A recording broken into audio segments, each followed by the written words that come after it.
A blessed good morning, honorable members, and those under the sound of my voice. In our Moments of Impact devotional segment, I'll be sharing today a message entitled, What They Meant for Evil, God Will Use for Your Good. In this journey called life, you will always come across people who will envy you because of where you are in life or where you're going. Sadly, this envy often leads people to conjure up evil against you to try to stop or block you from walking into your destiny. I recall a biblical story in the book of Genesis where Joseph's brothers envied him because of the hand of God on his life. Joseph had a dream that was given to him by God that his entire family would one day bow down to him. Because of their envy, they did everything in their power to destroy him. From throwing him into a pit and telling their father that a wild beast had killed and eaten him, to selling him to traders who were on their way to Egypt. Joseph continued to go through a series of trials and tribulations even after the brothers' plot to destroy him failed. Despite all that Joseph came up against, he rose above it all and became the second in charge in the land of Egypt. Later on in Israel's history, a famine hit the land, and Joseph's brothers were sent from the land of Canaan to Egypt to buy food. What the brothers didn't know was that the same Joseph they tried to kill survived their plots and was the person they had to go through to access the food because he was in charge of the food distribution in the land. When Joseph revealed himself to his brothers, they became very fearful and thought he was going to seek revenge because of what they tried to do to him. Instead, Joseph responded and said in Genesis chapter 50, verse 20, "You meant evil against me, but God meant it for good." The moral of this story is no matter what evil people seek to concoct against you, forgive them. Don't seek revenge or get in a fighting match with them. Let God fight on your behalf. When the hand of God is upon your life, no weapon formed against you shall prosper. I leave you with this final thought today.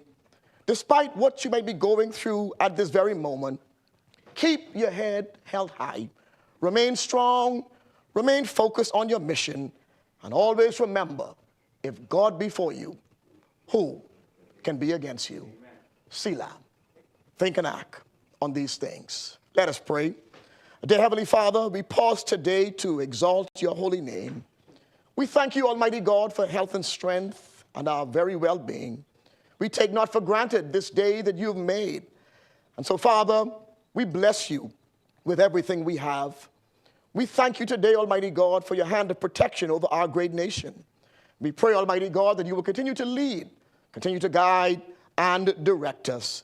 Oh Lord, today we boldly declare that our hope is in you. And so, Father, today we pray, Lord, for your continued strength upon our political leaders.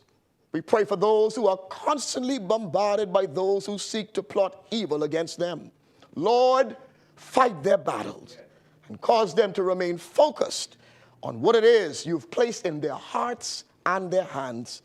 Almighty God, bless the proceedings of this honorable house, and may today's session be filled with productivity, forward thinking, and respectful dialogue. These things we ask. In Jesus' name we pray. And all of God's people say, amen. Let us pray the Lord's Prayer. Our Father, who art in heaven, hallowed be thy name. Thy kingdom come. Thy will be done on earth as it is in heaven. Give us this day our daily bread, and forgive us our trespasses, as we forgive those who trespass against us. And lead us not into temptation, but deliver us from evil. For thine is the kingdom, the power, and the glory, forever and ever. Amen.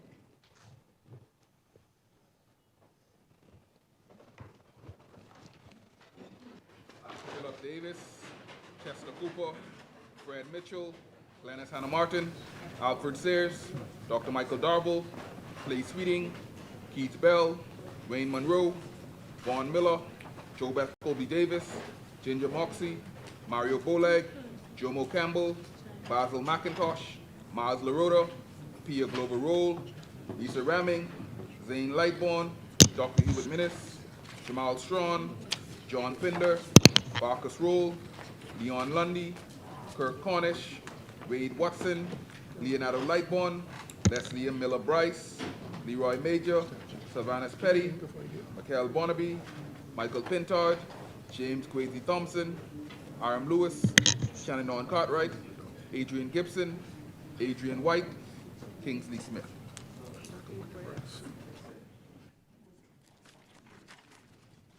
Good morning, honorable members. Good morning.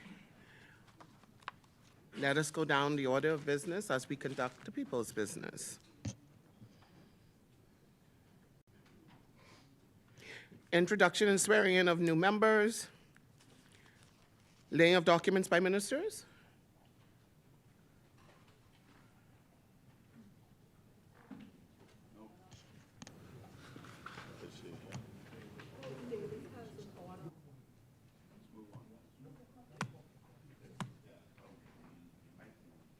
The chair recognizes the honorable member for Carmichael. Have it. Good morning, Madam Speaker. Good morning. I beg leave to lay on the table, Madam Speaker, the following: the electricity tariff rate for electricity services order 2025. Thank you, honorable member. Is there a seconder? Thank you. Order the document be brought up.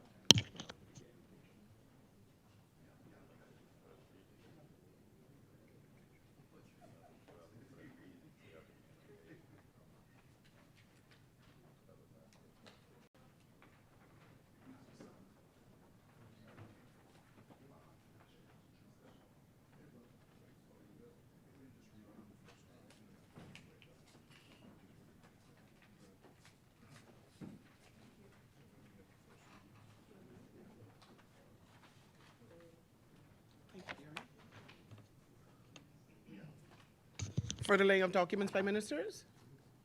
The chair recognizes the No honorable member further for laying of Freetown. documents. Thank you, honorable member. Statement and communication by ministers? The chair recognizes the honorable member for Tall Pines. Good morning and thank you, Madam Speaker. This morning, I give God thanks for his continued blessings over the nation of the Commonwealth of the Bahamas and the opportunity to stand in this honorable house to advance the government transformative healthcare agenda. I rise to introduce for the first time a new National Health Insurance Bill 2025, which I intend to lay at the appropriate time in this session, which aims to repeal and replace the current National Health Insurance Act 2016. Madam Speaker, our journey to universal health care coverage began more than 8 years ago under the former Christie administration when we launched the National Health Insurance Authority in early 2017. I am pleased to report that since the launch, more than 161,000 Bahamians have enrolled in the program who are currently accessing essential primary health care services with a documented 95% satisfaction rate. Today, I'm also pleased to announce that over 20,000 Grand Bahamians and over 17,000 Family Island residents are also benefiting from these life-saving programs. Madam Speaker, this new piece of legislation represents a significant achievement in our ongoing effort to ensure that all Bahamians have access to affordable, timely, and quality health care services. Like many small island development states, the Bahamas faces unique challenges in health care delivery. As an archipelago, access to care is often complicated by distance, a limited amount of health care professionals, and financial barriers for many of our families, particularly those in the Family Islands. Madam Speaker, while the current NHI program has made strides in improving primary health care delivery to many of our people, they are still unable to access the health care that they need and truly deserve. This bill directly addresses the gaps by modernizing and strengthening the framework under which National Health Insurance Authority operates. This new NHI Bill 2025 lays the foundation for an expanded, equitable, and accountable healthcare system. In this bill, public and private clinics will be united through a common financing structure that rewards performance, quality, and engagement of patients across the country. that all of us as healthcare providers are privileged to serve. This 2025 bill also foreshadows the introduction of a suite of services known as the Standard Health Benefit. This benefit will establish the minimum standard coverage for all insurance providers in the Bahamas, ensuring that all beneficiaries, regardless of their insurance status, are entitled to these benefits. Madam Speaker, these services include, but not limited to, 1, primary health care services, 2, education, promotion, and wellness, early detection and prevention of chronic non-communicable diseases, diagnostic imaging and labs, pediatric and maternal care, screening programs for cancer and other specified conditions. Madam Speaker, we cannot overstate the importance of these essential services in addressing the heavy toll that is happening in the country as a result of non-communicable diseases such as diabetes, hypertension, kidney failure, heart disease. It's affecting our people and, by extension, the local economy. This bill is critical, and it must be implemented in order for us to achieve universal health care coverage and align ourselves with the United Nations Sustainable Development Goals number 3, good health and well-being.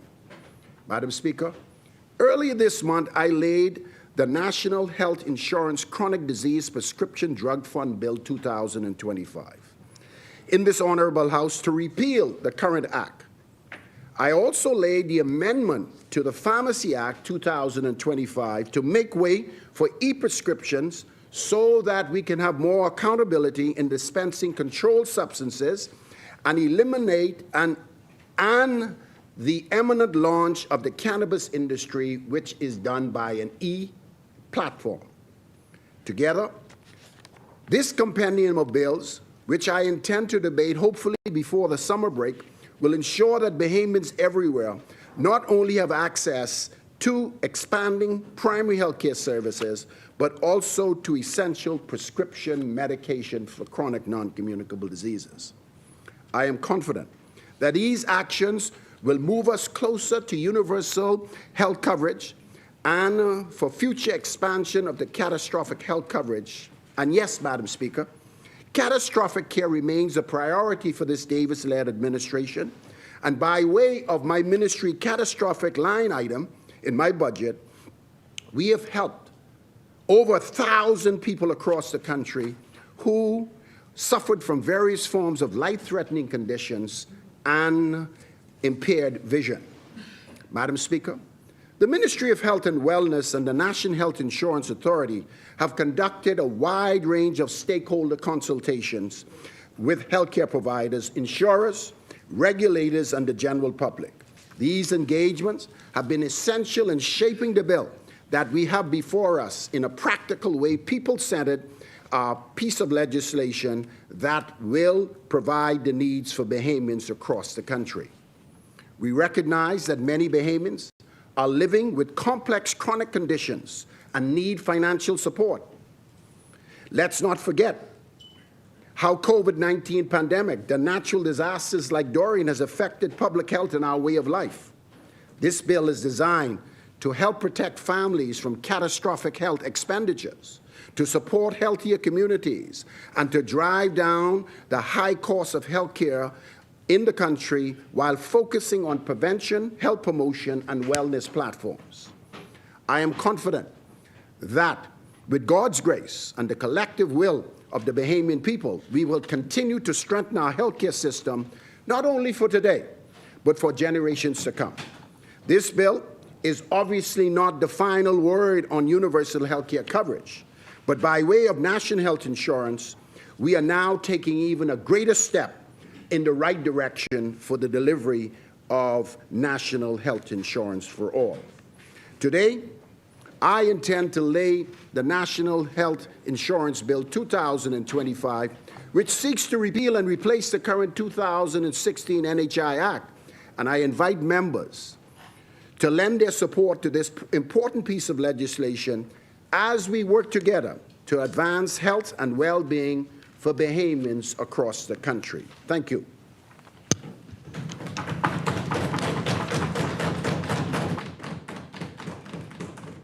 Thank you, Honourable Member. Order that the communication be brought up.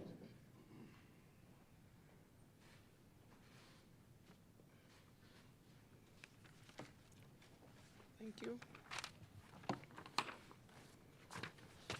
Order the documents to lie on the table. For the statement and communications by ministers, the chair recognizes the Honourable Member for Freetown. Thank you, Madam Speaker. Madam Speaker, I rise to make this communication related to the pending first reading of an amendment to the Parliamentary Elections Act. Madam Speaker, Prime Minister Lyndon Pinling championed and led the achievement of majority rule in this country. And in the years since, our country's free and fair elections have reflected the will of the Bahamian people. Now, Madam Speaker, under the leadership of the Prime Minister, the Honorable Philip Edward Brave Davis, the member for Cat Island, Rumkey, and San Salvador, we seek to modernize and strengthen our electoral system. It is both a privilege and a responsibility to introduce best practice changes to the procedures by which we conduct our elections. With your leave, Madam Speaker, I'll briefly outline the process by which these amendments came into being and the intended function of the legislation. In the audience, Madam Speaker, is the Parliamentary Commissioner Harrison Thompson.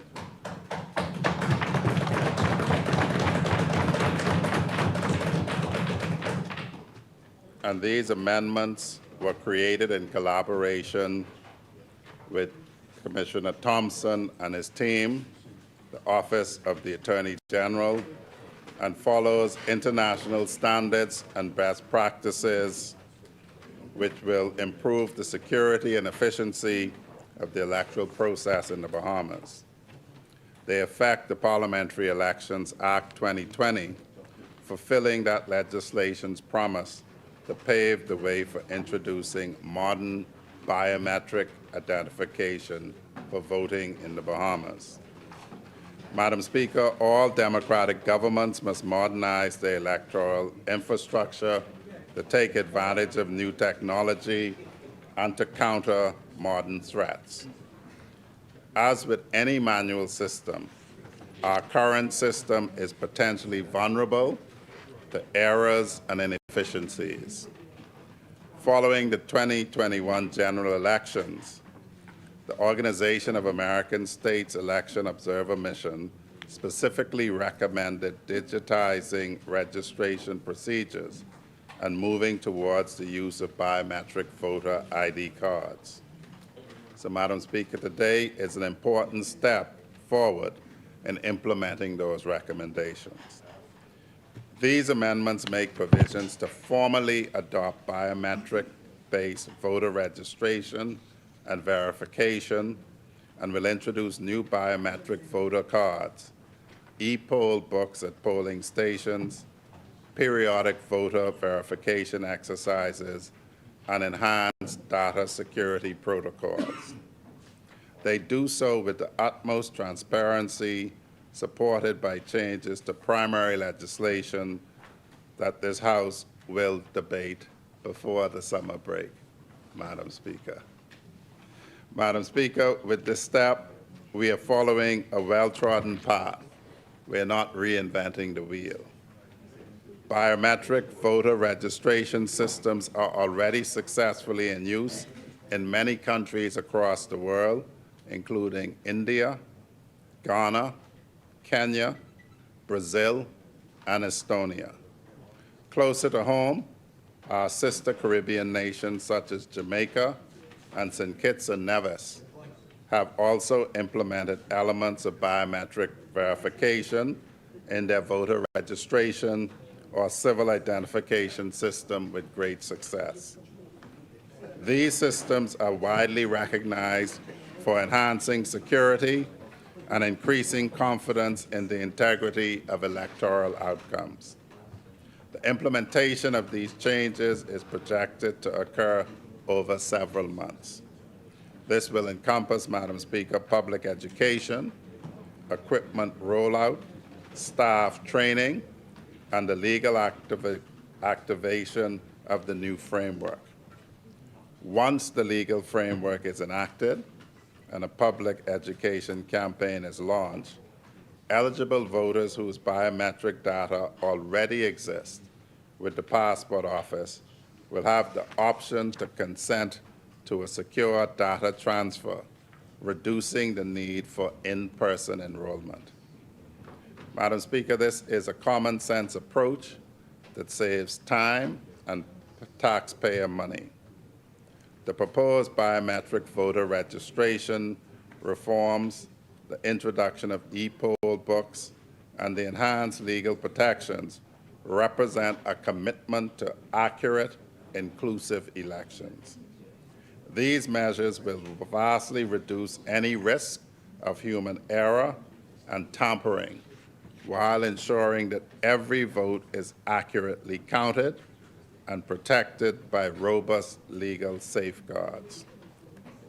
The e-poll books, Madam Speaker, will improve election day by providing secure digital access to voter registers, instant biometric verification, and real-time logging of all activities. This technology, Madam Speaker, includes full encryption and contingency print backups, ensuring that systems work reliably even in challenging circumstances. In short, Madam Speaker, if the light goes off, if the internet goes down, the paper will be there as a backup. Further, Madam Speaker, these amendments introduce new criminal penalties of up to $10,000 in fines and 12 months imprisonment for unauthorized access or tampering with electoral systems. This sends a clear message that electoral interference will be prosecuted to the full extent of the law. Madam Speaker, we are building the most secure and transparent electoral system in our nation's history. This Davis administration commits to ensuring every Bahamian understands these improvements and can participate fully in our modernized electoral process. A nationwide public education campaign will reach out to every community. We are committed to providing clear, accessible information so that no Bahamian is left behind in understanding the meaning and the means of these changes. We are exploring online verification portals and appointment scheduling to reduce bureaucracy and make the process more convenient. The 10-year voter verification cycle ensures the register remains accurate while minimizing the burden on citizens. This balanced approach maintains electoral integrity without creating unnecessary obstacles to democratic participation. Madam Speaker, democracy works best when every citizen can participate easily and confidently, and when government protects the process with updated systems. Through comprehensive education and user-friendly systems, we will ensure that these electoral improvements empower every Bahamian to exercise their fundamental democratic rights. Madam Speaker, I will be tabling the bill when we arrive at first reading. Thank you, Honourable Member. Further statement and communications by ministers? No further statement and communications. Okay. What other communication be brought up?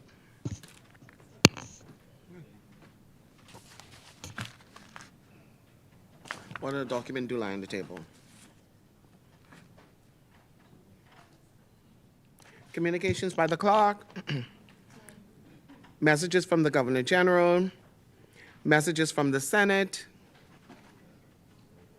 Motion for leave of absence, leave to resign seat in new writs. Presentation of petitions. presentations of reports of committees, adoption of reports of committees, first reading of bills.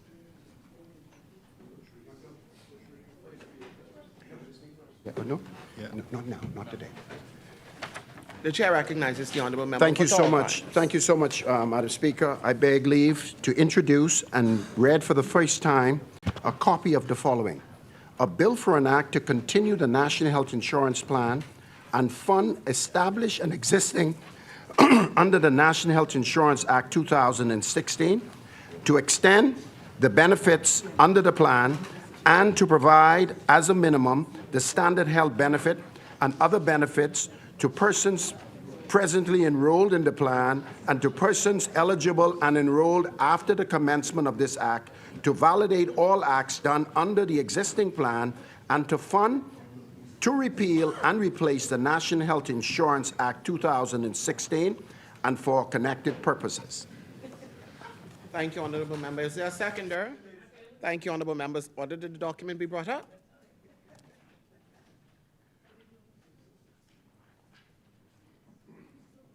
Thank you, Derry. It has been moved and seconded that the following bill be read for the first time. A bill for an act to continue the National Health Insurance Plan and fund established and existing under the National Health Insurance Act 2016 to extend the benefits under the plan and to provide as a minimum standard health benefits and other benefits to persons presently enrolled in the plan and to persons eligible and enrolled after the commencement of this act. To validate all acts done under the existing plan and fund, to repeal and replace the National Health Insurance Act 2016 and for connected purposes. As many are in favor, will remain seated. Those opposed will stand. The motion is carried. Order that the bill be read for a first time and tabled. A bill for an act to continue the National Health Insurance Plan and Fund established and existing under the National Health Insurance Act 2016 to extend the benefits under the plan and to provide as a minimum standard health benefits and other benefits to persons presently enrolled in the plan and to persons eligible and enrolled after the commencement of this act, to validate all acts done under the existing plan and fund, to repeal and replace the National Health Insurance Act 2016 and for connected purposes. Thank you. For the first reading of bills, the chair recognizes the honourable member for Freetown. Madam Speaker, I beg leave to introduce and have read for the first time a copy of the following. A bill for an act to amend the Parliamentary Elections Act. Thank you, honourable member. Is there a seconder? Thank you, honourable member. Order that the document be brought up. Thank you. It has been moved and seconded that the following bill be read for the first time. A bill for an act to amend the Parliamentary Elections Act. As many are in favor, will remain seated. Those opposed will stand. The motion is carried. Order that the bill be read for the first time and tabled. A bill for an act to amend the Parliamentary Elections Act. Thank you. For the first readings? No further first reading. Thank you, honourable member.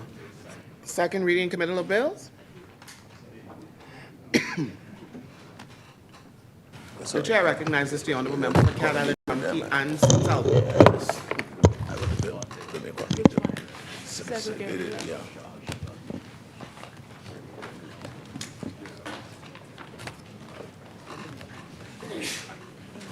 Madam Speaker,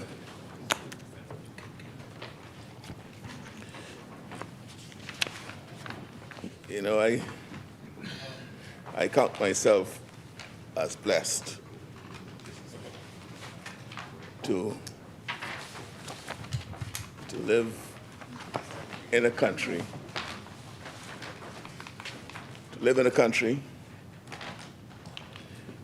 where a boy who ran what I call the track roads, barefoot and shut tail. I don't know any people don't know what shut tail means. In Cat Island, who could become prime minister.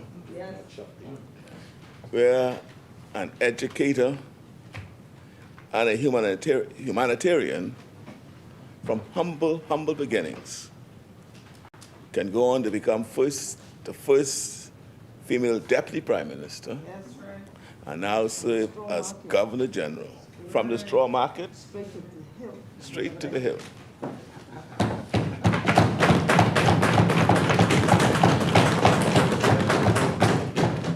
You know, where young men and women know they can serve in the highest office or offices because they see people just like them occupying those spaces. Madam Speaker, that country is the Bahamas, of which we should all feel proud. There are countless stories of Bahamians overcoming the odds to achieve greatness despite systems that made it difficult. And while I applaud the many Bahamians who have overcome the odds, I can't help but ask, is it not time for the odds to be in our favor? The goal of this PLP administration is to build a country where the only limits placed on our people are the limits of their imagination and their ability. Yes. I am fighting to make this future a reality for every boy and girl growing up in Cat Island, Ramkey, and San Salvador, and wherever they may be in this archipelago. And we are fighting as an administration to realize that future for every young person striving to achieve their dreams across our archipelago. Today's debate, while venturing into technical areas of financial services, has a role to play in creating opportunities for Bahamians. The Segregated Accounts Companies Bill 2025 modifies and creates a new product approach to the current segregated accounts company. This bill has been crafted with direct input from the financial services industry, creating more flexible options for the use of what I call the SAC, Segregated Accounts Company, with the intent of attracting further business to the Bahamas. You see, for many local professionals, the financial services industry represents a powerful avenue for career advancement, which grants opportunities to Bahamians at the highest levels. It may be the most significant contributor to the middle class of the Bahamas over the last few generations. Bahamians have served as managing directors, C-level executives, presidents, and vice presidents, as well as in high-level managerial and technical roles at leading financial services providers throughout our nation.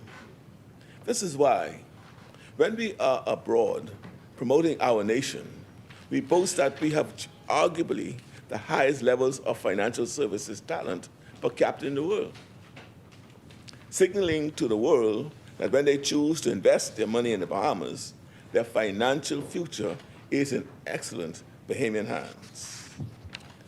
Throughout the 2025-2026 fiscal year, as we roll out our plan to expand opportunities by promoting economic growth, stimulating job creation, and investing in training and education, the financial services industry, as the second pillar of our economy, must be an integral part of our plans.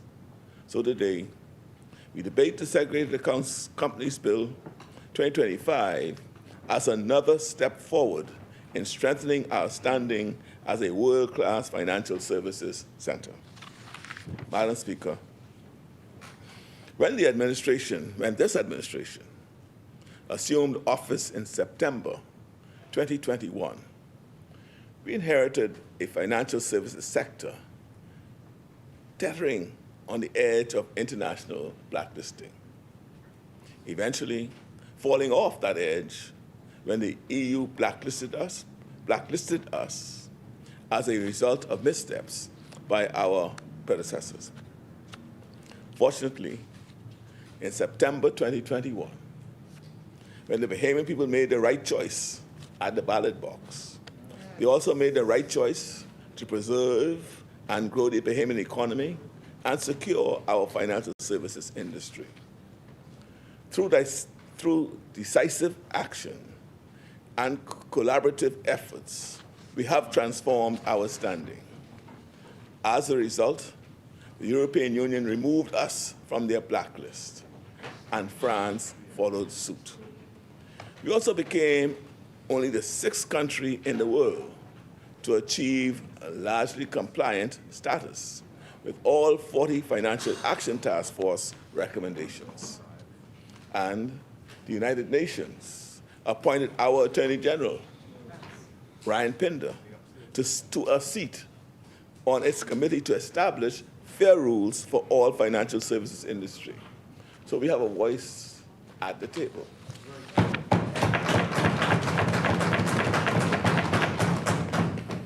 These achievements reflect our commitment to excellence, our dedication to upholding the highest international standards, and our determination to uphold our position among the world's most innovative jurisdictions. As we debate the Segregated Accounts Companies Bill 2025, we are adding onto a growing list of sweeping changes made in this House since 2021 to strengthen our global standing. Madam Speaker, the segregated accounts companies, or segregated accounts companies, are essentially companies which are broken into multiple accounts. Each one of these accounts has separate assets and liabilities. If you think of a wheel, and you have a sprocket in the middle with all the springs coming off it.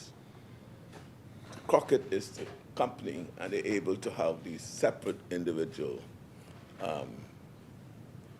lines go out. Some people liken it to the mothership that sends out the dinghies and then come back to the mothership. Each of them having, as I said, is separate assets and separate liabilities. It maintained a degree, the segregated accounts maintain a degree of independence from one another. So assets in one account remain protected from claims against other accounts. This allows for a more convenient, efficient, and cost-effective way to manage risk and meet investment, wealth management, and business needs without establishing separate entities. For example, investment funds managing multiple strategies, insurance companies segregating different risk profiles, companies issuing securities in more than one class or series, or companies seeking to compartmentalize certain aspects of their business all benefit from this arrangement. In 2004, when the Principal Act was first introduced, it met a wide array of needs for investment and wealth management in the Bahamas. However, that was 21 years ago. A lot has changed in 2 decades, and the last amendment to the Act was introduced back in 2011, which brought us in compliance with OECD standards on retention and reporting of accounting records. Madam Speaker, it was high time for us to make a major change to modernize this act. Financial services is a rapidly changing industry. You could have a product that is dominant 1 year, and that product could be obsolete the very next year. We saw this last year when our once innovative icon structures were no longer competitive due to changes in the Brazilian market. We moved quickly to amend our laws to allow icons to easily be converted into IBCs and exempted limited partnerships, which prevented any disruptions in the existing icons' activities. There are numerous examples of similar changes across the region and the globe where the nimble response of our regulators and legislators allowed us to move from strength to strength. Each time one of these major changes comes along, the prognosticators and doomsayers talk about how these changes will deal a blow to our financial services sector. And each time they make these predictions, Bahamian excellence prevails. We have proven that we are a regional leader for a reason. In a rapid change environment, you don't get at the top or to the top without developing the ability to adapt quickly. Time and time again, we've demonstrated our capacity for effective innovation. Yes, we are. When it comes to financial services, we don't play. That's us. And that is why so many investors come to our shores. Yes. We are the ideal place to live We are Bahamians. and invest. As we are such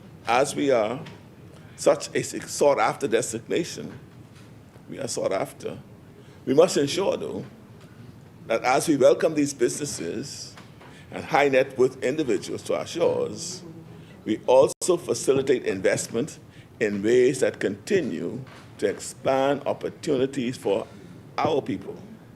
That is why changes like the domestic minimum top-up tax are so important.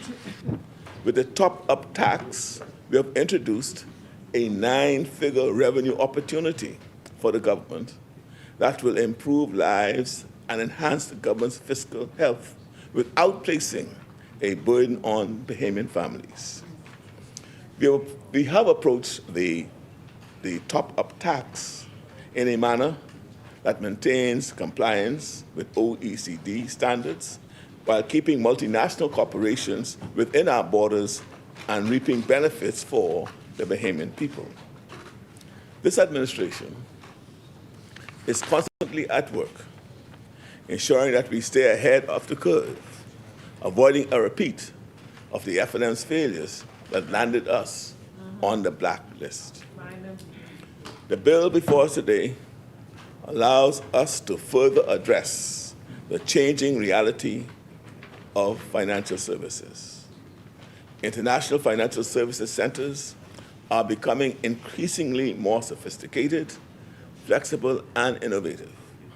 Regional capital is in flux as regulatory reforms reshape the Latin American and Caribbean sector, and investors and high net worth individuals are seeking solutions that meet their needs.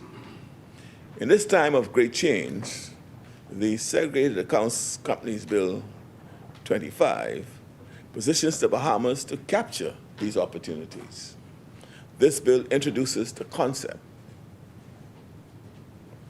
This bill introduces the concept of an incorporated segregated accounts company, or ISAC. This groundbreaking structure allows each segregated account to hold a separate legal entity. Unlike traditional SACs, which is the segregated accounts companies, ISACs grant each cell a separate incorporated status. This enhancement strengthens and strengthens asset protection, simplifies lending arrangements, and aligns our offerings with the most innovative international structures. For the sophisticated investors and family offices, this provides unparalleled structural flexibility. The bill also allows for seamless continuation procedures. Companies incorporated under Foreign Companies Acts or International Business Companies legislation can now re-domicile to the Bahamas as either SACs or ISACs through a single process. There's no liquidation or complex processes required to do so. We are facilitating a smooth transition for those who want to come to a premier jurisdiction. This provision addresses a critical market need. Many Latin American structures currently domiciled in other regional financial services centers face pressure to relocate due to changing tax treaties and regulatory scrutiny. Our continuation framework provides a convenient bridge and avoids disruptions, making it easy for new clients to migrate to the Bahamas. Another key feature, is the expanded eligibility for non-regulated entities. This bill breaks new ground by enabling non-regulated companies governed by a Companies Act or the International Business Companies Act to convert into SACs or ISACs. When I say SACs, it's just the acronym for Segregated Accounts Companies, or ISACs. It's Incorporated Segregated Companies. Previously, segregated account structures primarily served regulated entities, such as investment funds and captive insurance companies. This expansion democratizes access to this sophisticated risk management structure. There are also now comprehensive demerger capabilities for segregated accounts. This bill's demerger provisions represent a huge leap in structural flexibility. In fact, through this bill, segregated accounts now have unprecedented mobility. ISACs can merge with other incorporated accounts, transfer between different ISACs, or continue as independent companies. The ISACs themselves can merge or effectively demerge as their incorporated accounts spin off.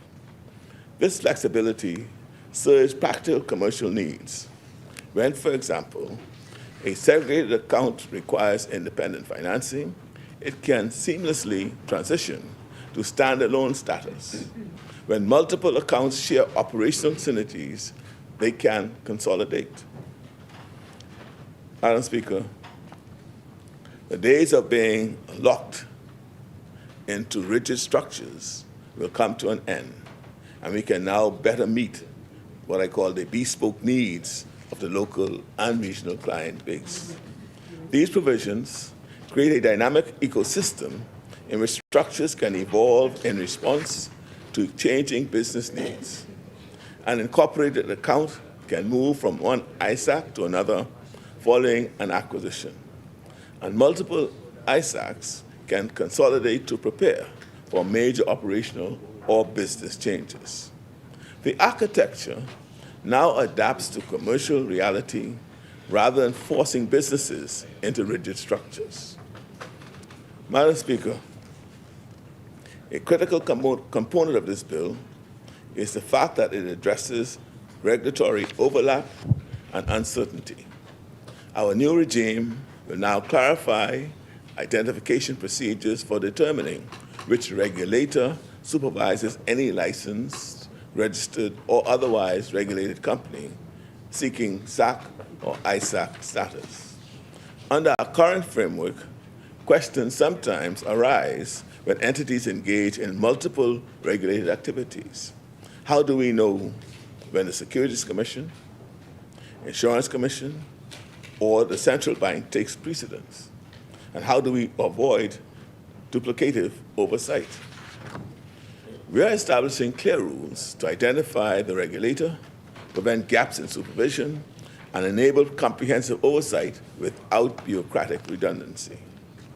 This bill also introduces enhanced governance standards. Every SAC and ISAC must appoint a licensed segregated accounts representative, a qualified professional who will ensure proper administration and regulatory compliance. This requirement serves multiple purposes. It guarantees local presence and accountability. It creates professional opportunities for Bahamian service providers. It gives regulators a clear point of contact for supervisory matters, and most importantly, it maintains standards that protect our international reputation. This bill strengthens creditor protection through comprehensive notification requirements and solvency certifications. Directors must formally attest to solvency before major transactions, and creditors receive advance notice of structural changes that might affect their interests. For new registrations, demergers, and continuations, where liabilities exceed $1,000, the bill mandates written creditor consent and notice published in the Gazette. This approach protects legitimate creditor interests without imposing prohibitive transaction costs on routine operations.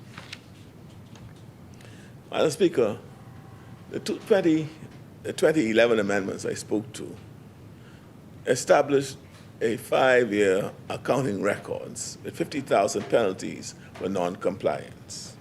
The 2025 bill preserves and expands these requirements, codifying comprehensive record-keeping obligations that meet OECD peer review standards. Section 28 explicitly requires every SAC and ISAC to maintain fully itemized records for each segregated account and the general account. Records must enable accurate financial position determination at any time. They must support preparation of compliant financial statements, and they must satisfy regulatory requirements. Non-compliance triggers serious consequences. Beyond monetary penalties, persistent issues can result in the company being struck off the register, and the directors may face personal liability for breaches. This bill makes it clear the Bahamas takes transparency and compliance very, very seriously. Madam Speaker, this bill creates unprecedented opportunities for Bahamian professionals.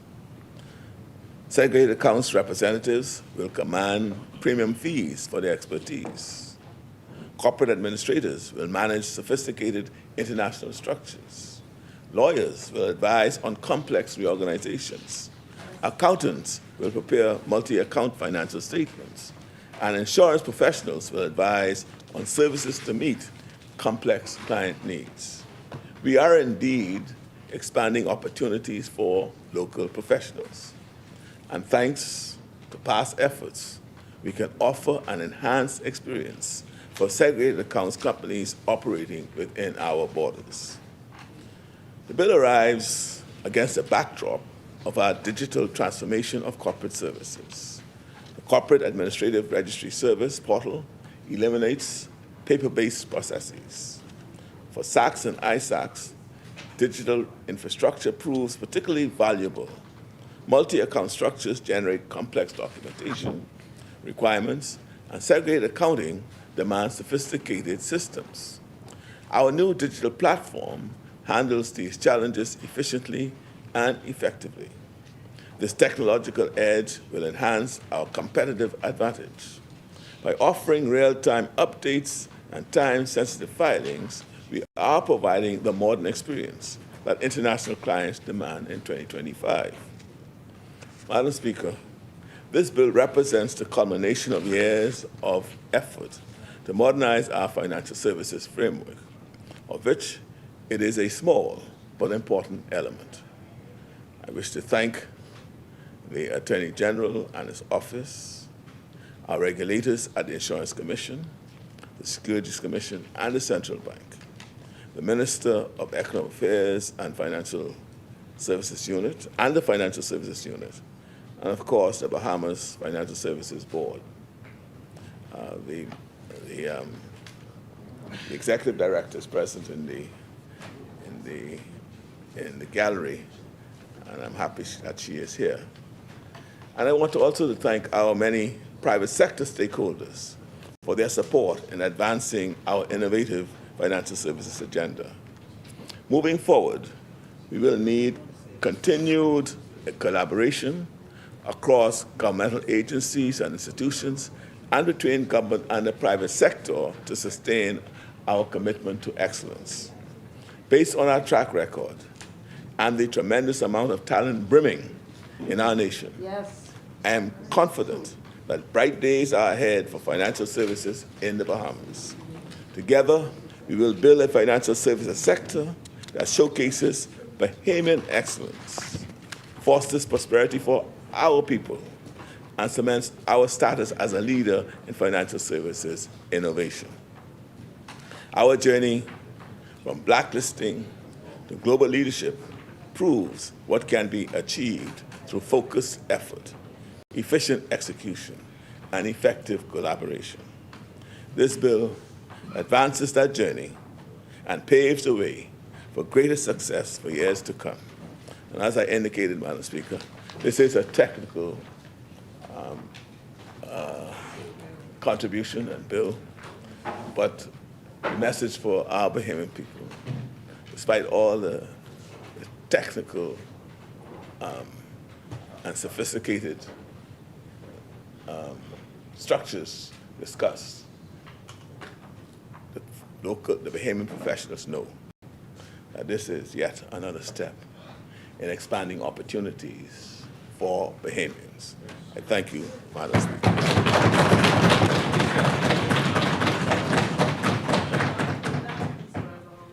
Thank you, Honorable Member. I now move that for the second reading and passing of a bill for an act to repeal and replace the Segregated Accounts Companies Act. Thank you. Thank you, Honorable Member. Is there a seconder?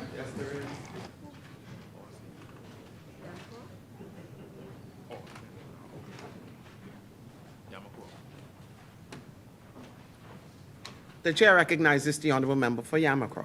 Thank you, Madam Speaker.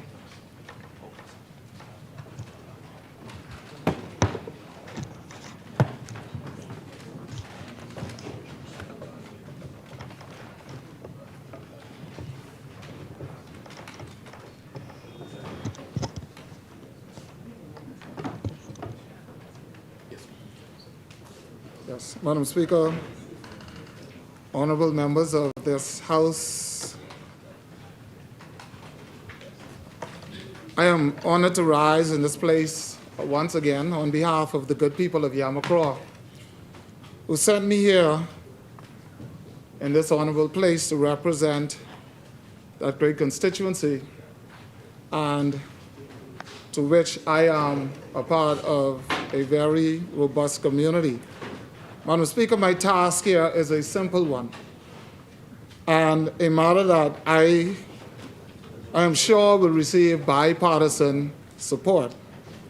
This bill is not one of those exciting ones that spark provocative debate. I don't think, but I assure you that it is essential. It is an essential reform in the evolution of financial services. I commend our Prime Minister for his moving and his delivery. I commend the technical officers of the financial industry services for their work, their diligence, their innovation, and I would like to indicate that the bill is supported by industry after broad consultation. Therefore, I rise today in my brief contribution to second this Segregated Accounts Companies Bill 2025. And I seek this Honorable House's approval for the repeal and replacement of the existing Segregated Accounts Companies Act, Chapter 3 508A.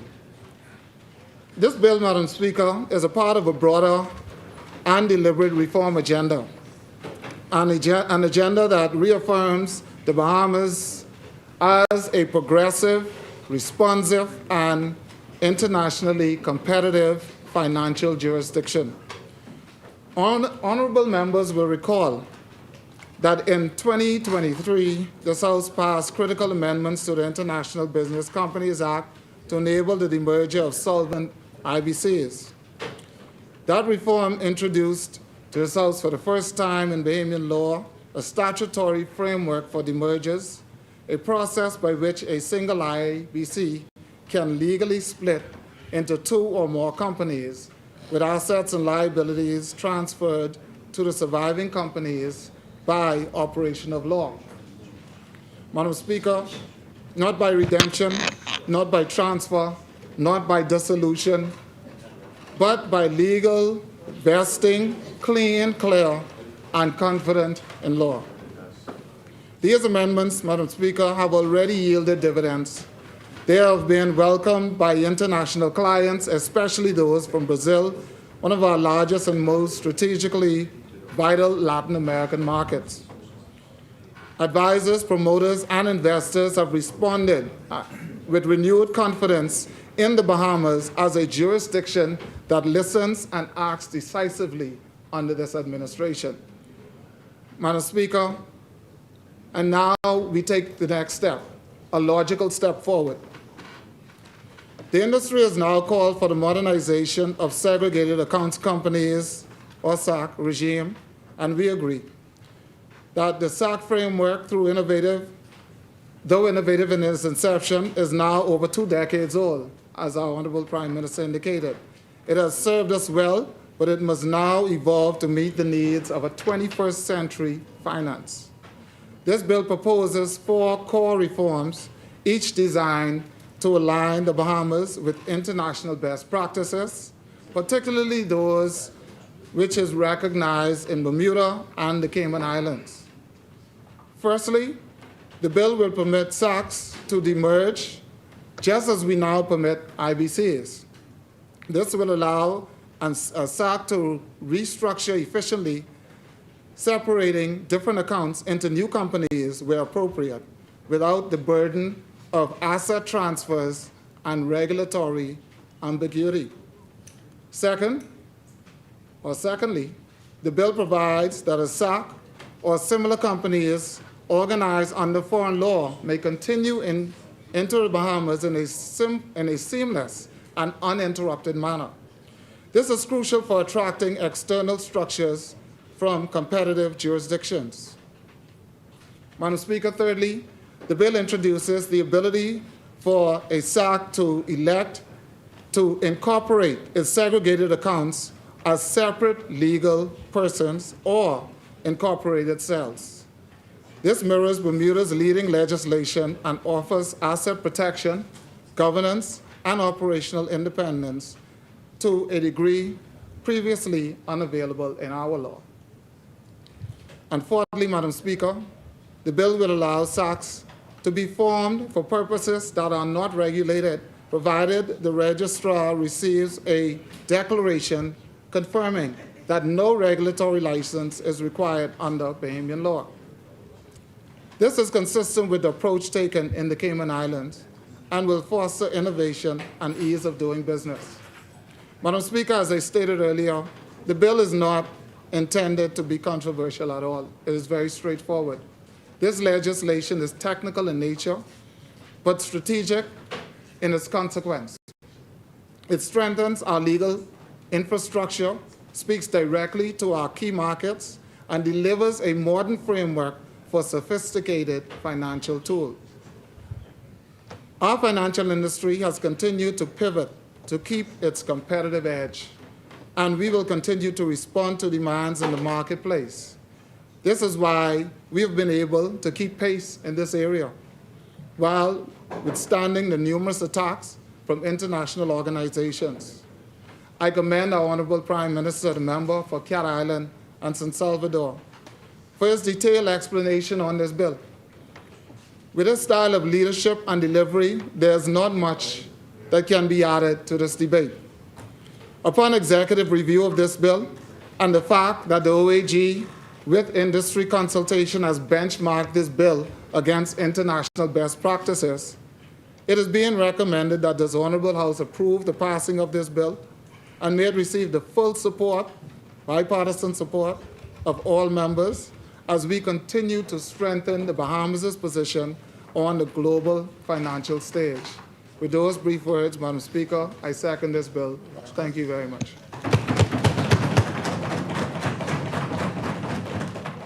Thank you, Honorable Member. It has been moved and seconded that the following bill be read a second time and committed. A bill for an act to repeal and replace the Segregated Accounts Companies Act. As many, the chair recognizes the Honorable Member for East Grand Bahama. Thank you very much, Madam Speaker. And Madam Speaker, it is again an awesome privilege to rise in this honorable House to represent the good people of East Grand Bahama, a privilege that I do not take for granted, a privilege that I thank them every day for their confidence in me and for having this great opportunity to represent them in this honorable place. Madam Speaker, the member, I believe, for Freetown had also tabled some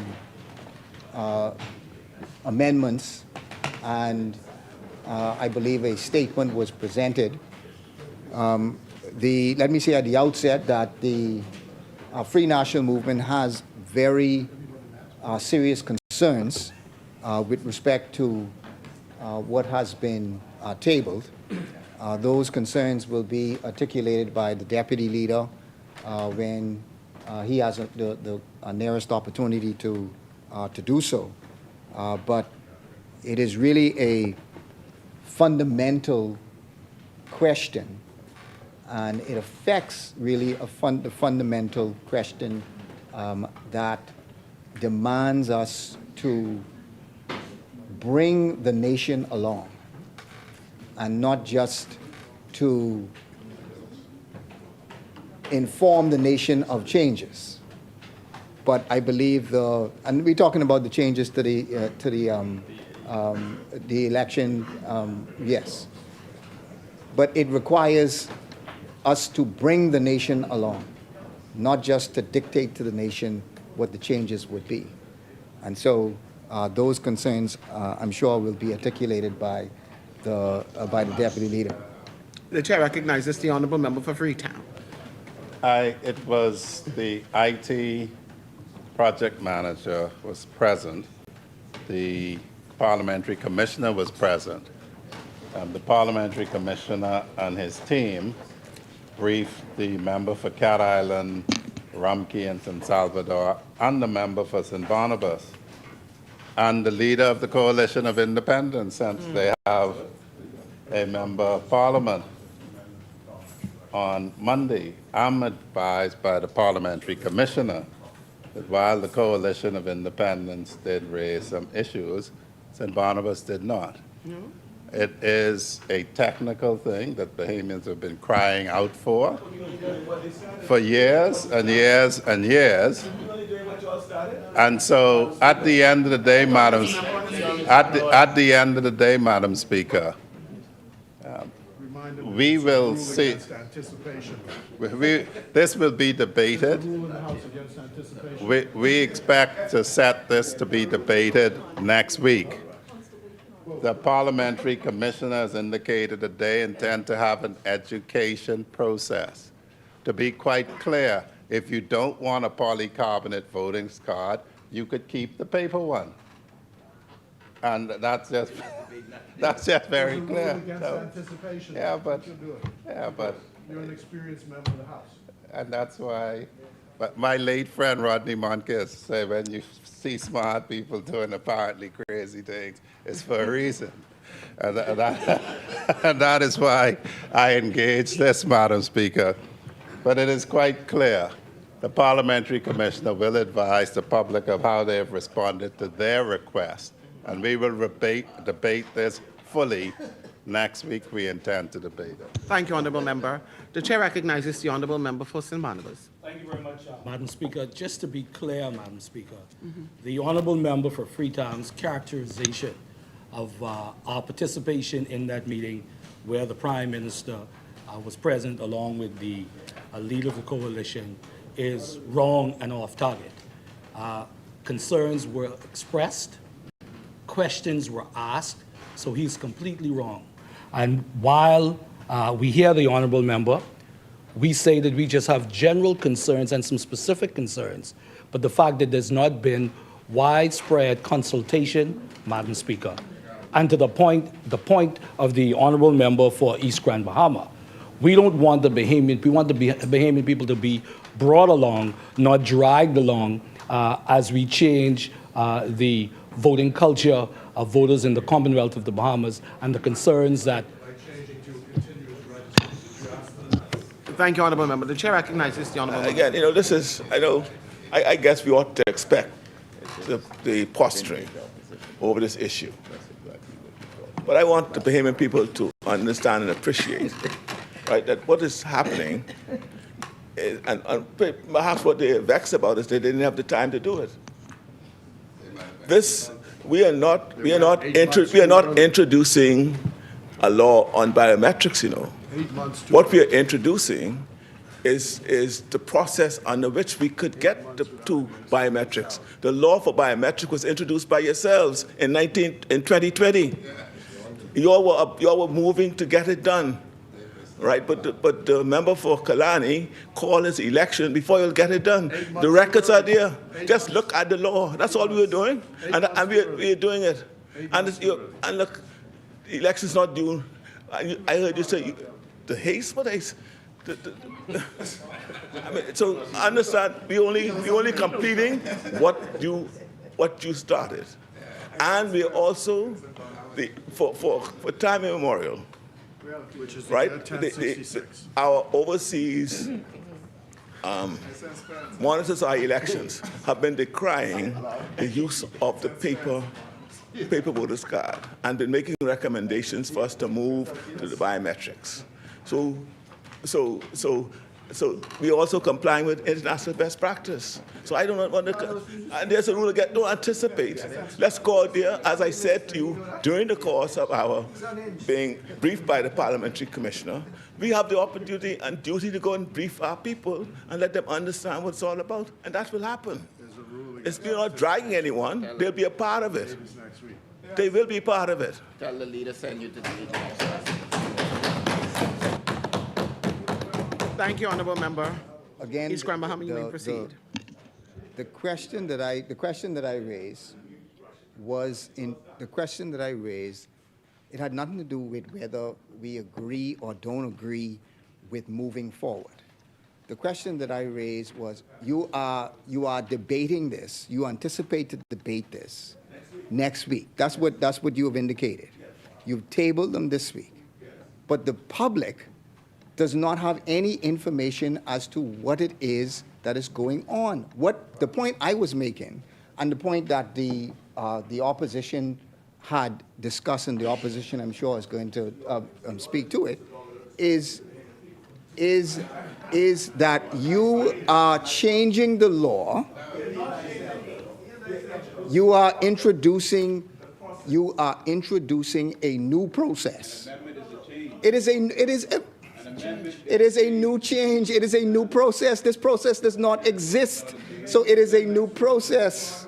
So you are introducing a new process, and you have not spoken to the Bahamian public as to what this process is. And to say that you are going to say that you have consulted or that you have spoken to the political parties in a half-hour meeting is nowhere near what is required. So our issue is with respect to full consultation to the Bahamian public.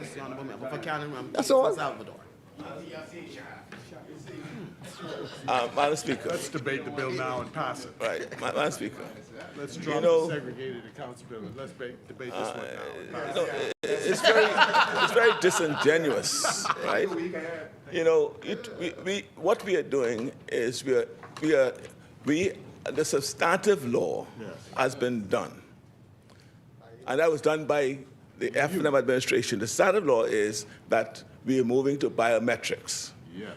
Y'all did that, and then in anticipation of moving to biometrics, you amended the power of the minister to make regulations for the purposes of introduction, which is the process, right? So when that was introduced, when you all moved to the continuous register, did you have that? Did you consult the public? Did you talk to the public? Right? Because if you did, why do we have to repeat it? So did you all do it? No. If you did, then why? No, I'm not conceding anything. I'm not conceding anything. What I'm saying is that, no, I'm saying, look, you all want another briefing? Consultation.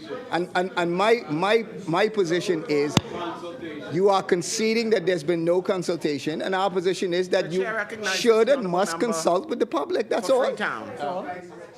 Members?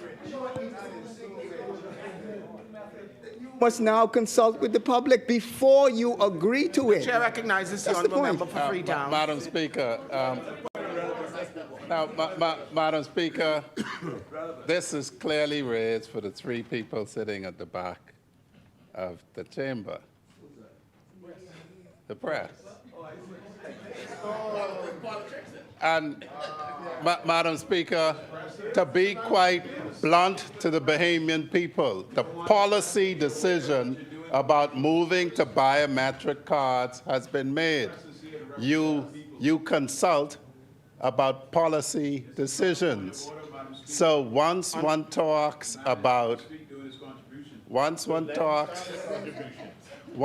speaks about you've agreed that you're moving to it, I can see why they accomplish nothing, because they want consultation about the color of the card, about the type of the card.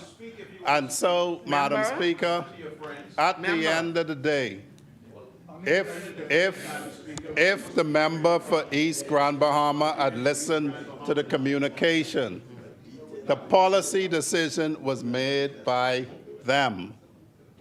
No wonder they accomplish nothing if they are going to say we need to have protracted discussion about the color of the card. All of what is there was done by them. They should just take credit for this as they were taking credit for other things. But this is meant for mischief, Madam Speaker. And I call it out for what it is. This is meant for mischief. And that is what they have to decide, Madam Speaker, on which side of history they will be with this card. Yes. The Bahamian public want an upgraded secure card. They will either be on the correct side of this, or they'll be on the wrong side as they were with independence. Thank you, honorable member. And honorable members, let's get on with the debate that is at hand. The chair recognizes the honorable member for St. Barnabas. Thank you very much. Let's conclude. Madam Speaker, thank you very much. Madam Speaker, based on what the member for Freetown just said, it is obvious, Madam Speaker, that the government does not intend to do any real consultation before the debate, Madam Speaker.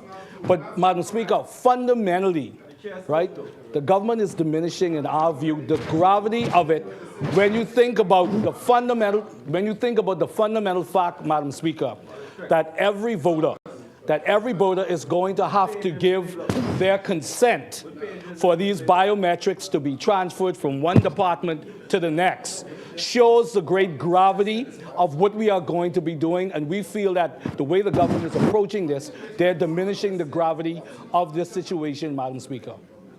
Thank you, honorable member. The chair recognizes the honorable member for Freetown. Again, the member for St. Barnabas is suggesting that somebody is pressuring somebody. He must not have been listening. And so Well, I don't know. He didn't hear the part about you don't have to do it when, Yes, when I the heard it. Parliamentary And Commission I told wanted him to the first time. But, Madam You have a Speaker, choice. the record is clear. The communication is clear. It's a matter of choice. If you don't want it, you don't have to have it. That's it. It's mischief. That's what it is. And we're debating the Segregated Accounts Company bill while this mischief is set afoot. Thank you, Honorable Member.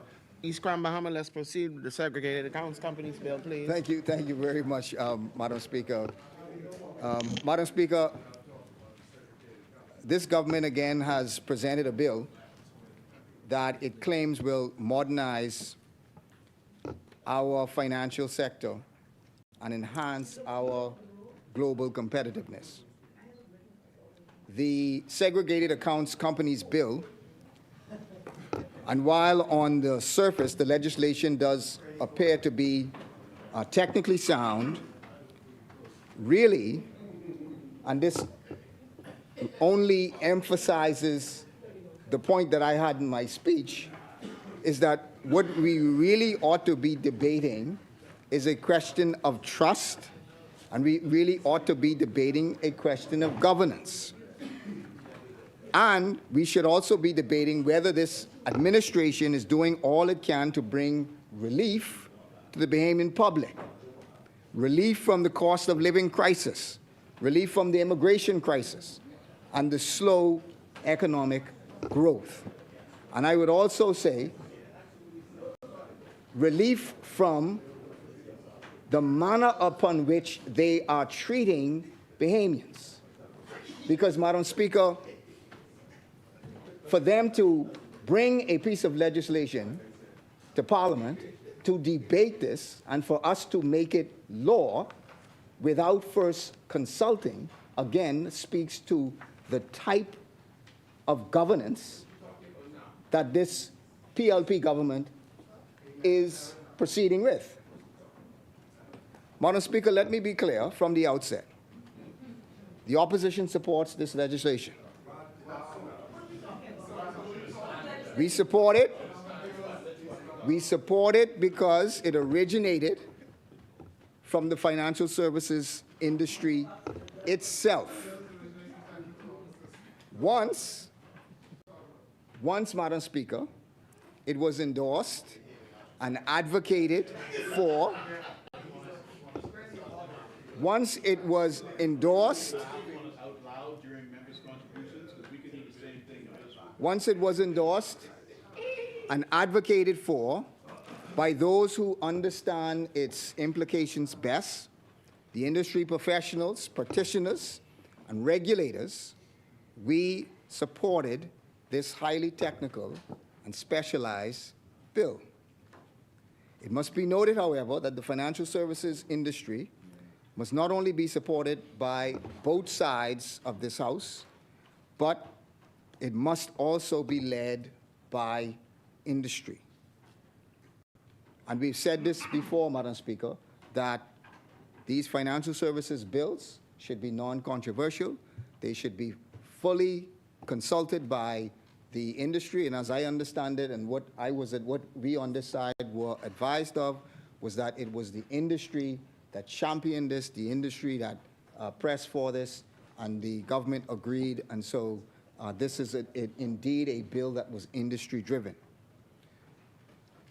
Madam Speaker, you may ask why this bill is important. Because we've been advised that it provides a better protection for investors and their clients.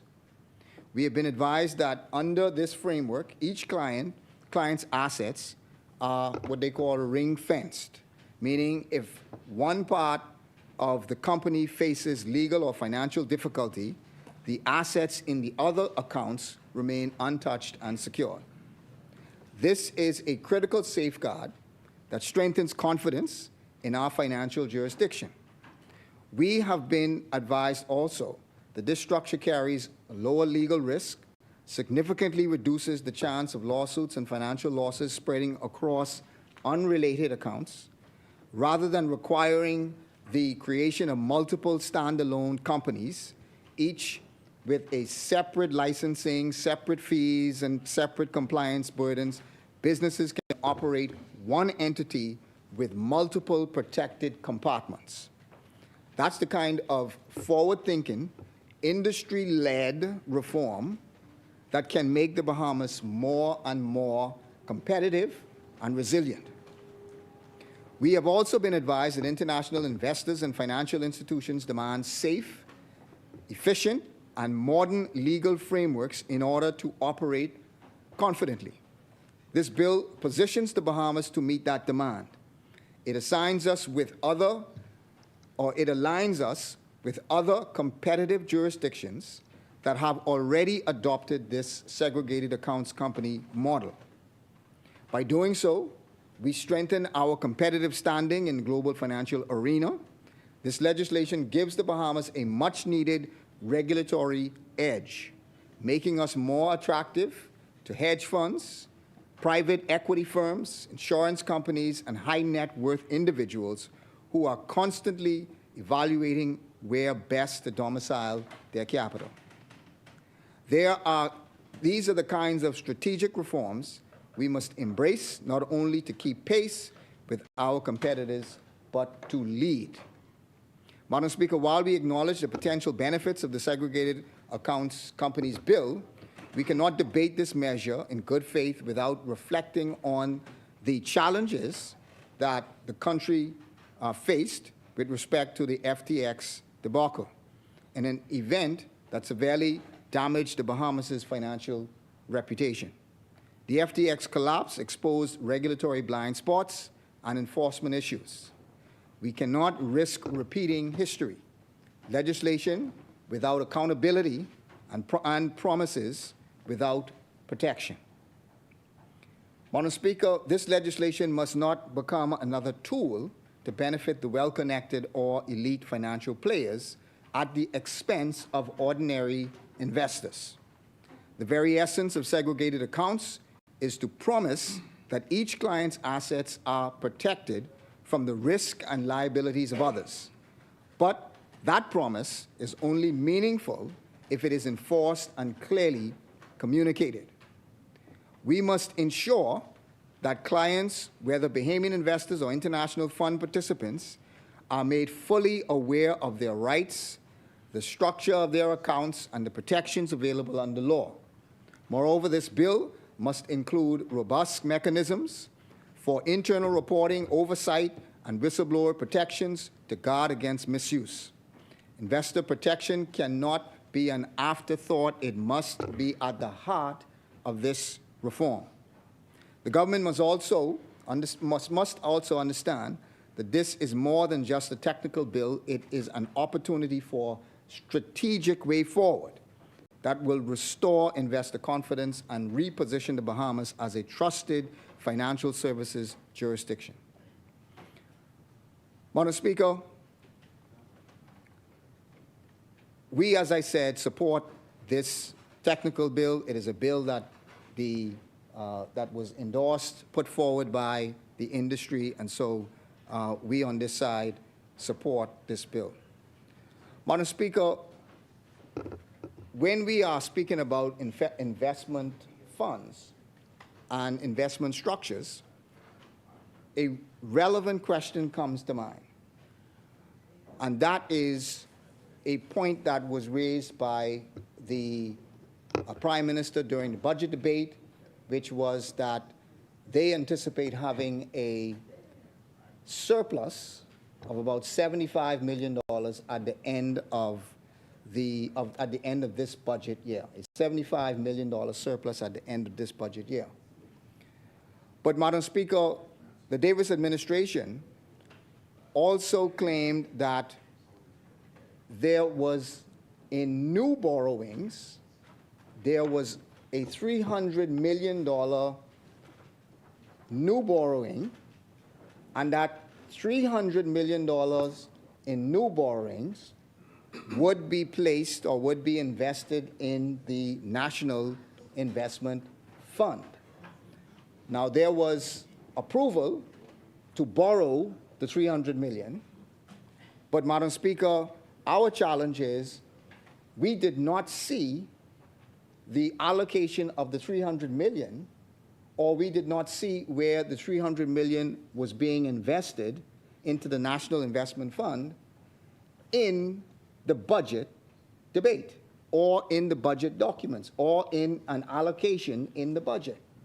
So if this is new spending, because the $300 million was borrowed by the government, and the government is now spending it and putting it into the National Investment Fund, if it is new borrowing, new spending, $300 million, we need to understand, how does this affect your $75 million projected surplus? Because if the $300 million was not taken into account in the budget, if it was not allocated in the budget, then it meant it was not taken into account when you projected your $75 million surplus. While the government has legal authority to borrow this $300 million, they do not yet have the legal authority to spend or to invest it.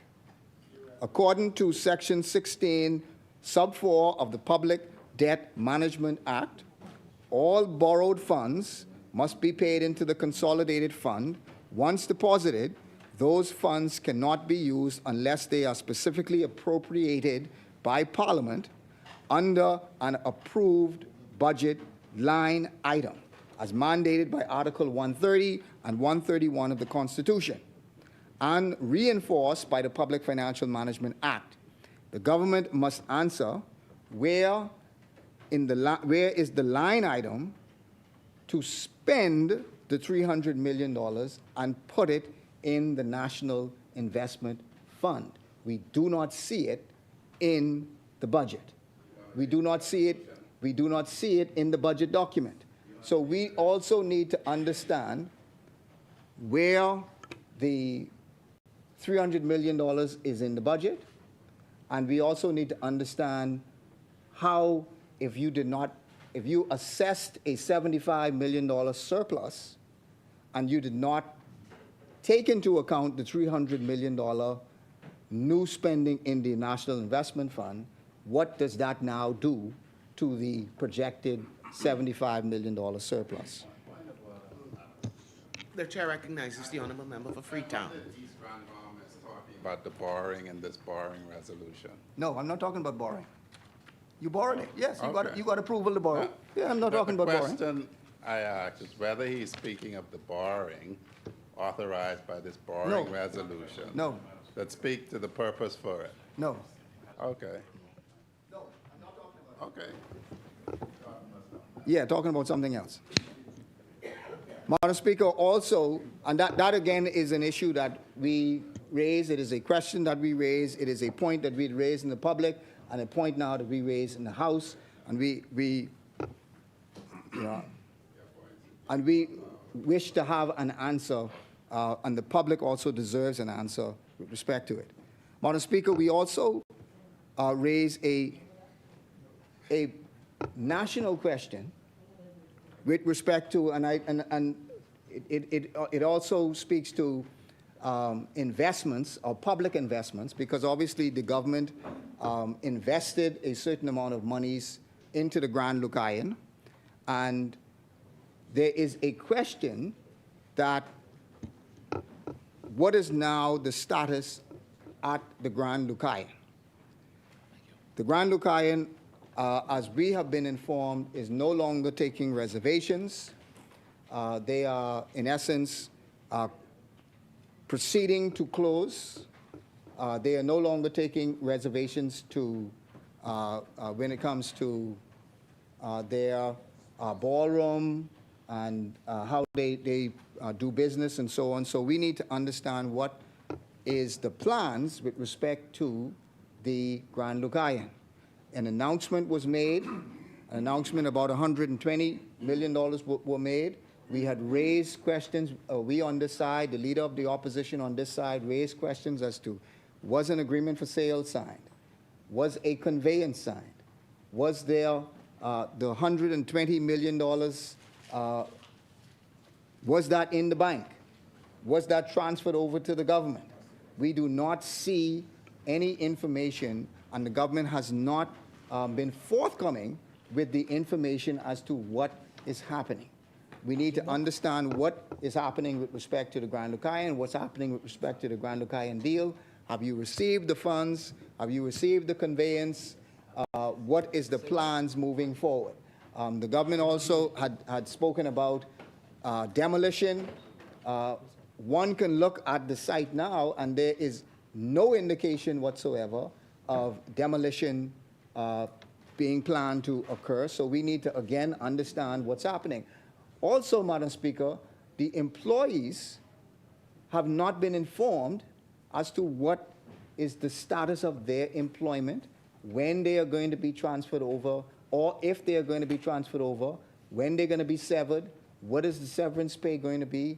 All of that, Madam Speaker, speaks to the government lack of providing transparent information in their dealings. And so, Madam Speaker, that is a relevant question that we have, in addition to them investing the $300 million in the National Investment Fund. What does that do to their projected surplus? We also need to understand what is the status on the Grand Lucayan. We, Madam Speaker, while we acknowledge the importance of this financial sector, we have difficulty agreeing and have no difficulty, agreeing to measures that aim to strengthen the financial services industry. We must also state clearly that the government's priority must extend beyond these niche markets. The Bahamian people are crying out for relief from the crushing burden of the high cost of living. Yes. So it is fine that you have determined that we are going to press forward with respect to the financial services industry and moving that industry forward, that you have listened to industry, and industry now has put forward their recommendations.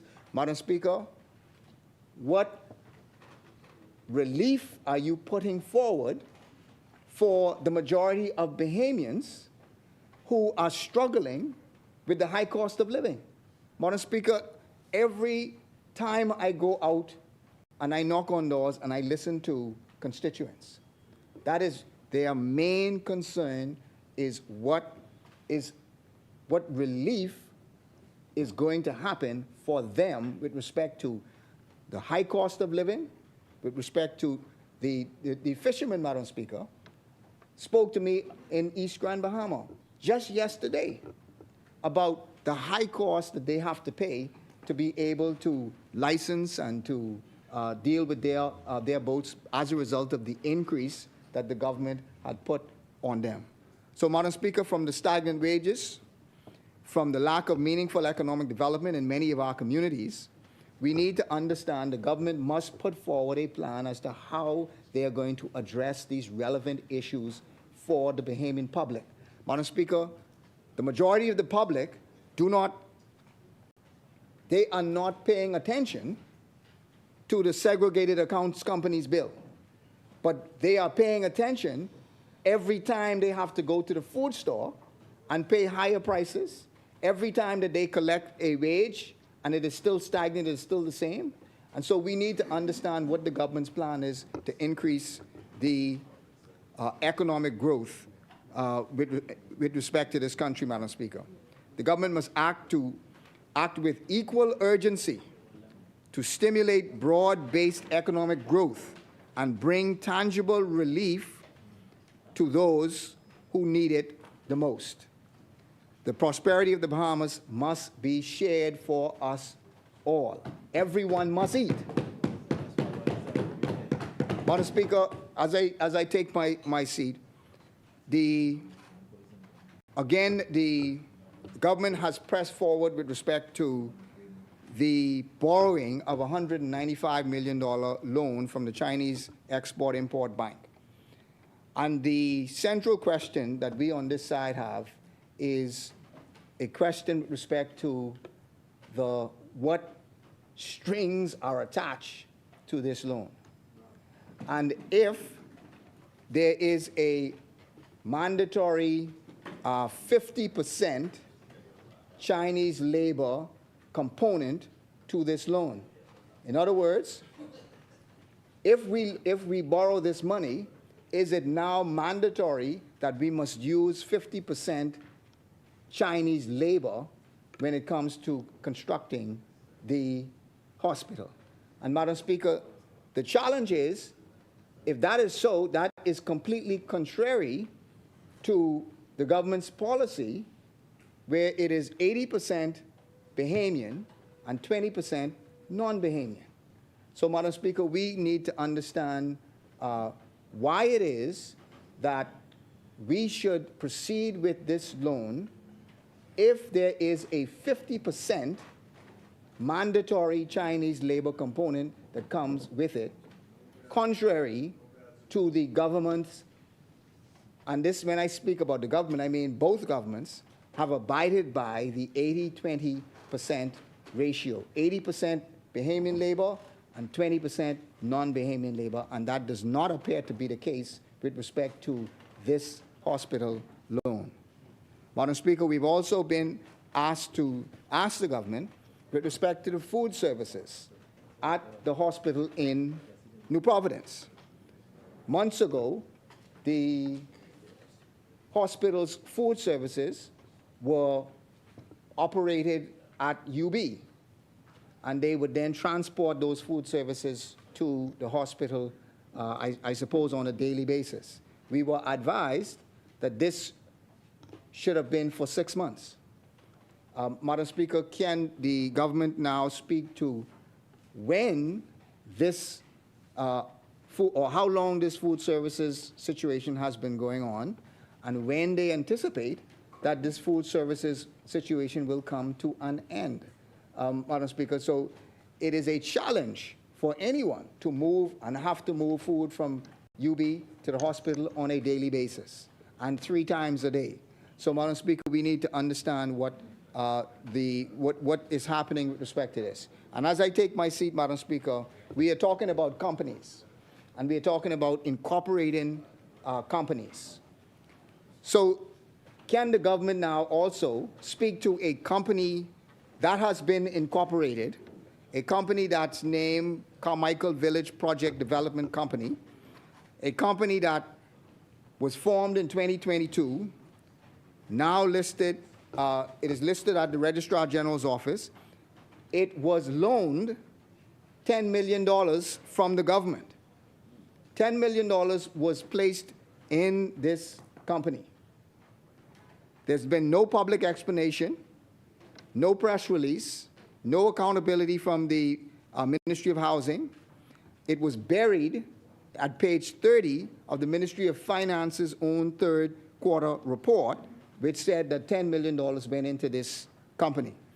It's also listed, Madam Speaker, that this company is a government business enterprise. But if it is a government business enterprise, and that means then it is subject to the rules of the Public Financial Management Act. And it requires a full board, transparent operations, public reporting. So we need to understand that if this company received $10 million of government's money, the people's money, then they must be transparent to say what has been done with respect to this.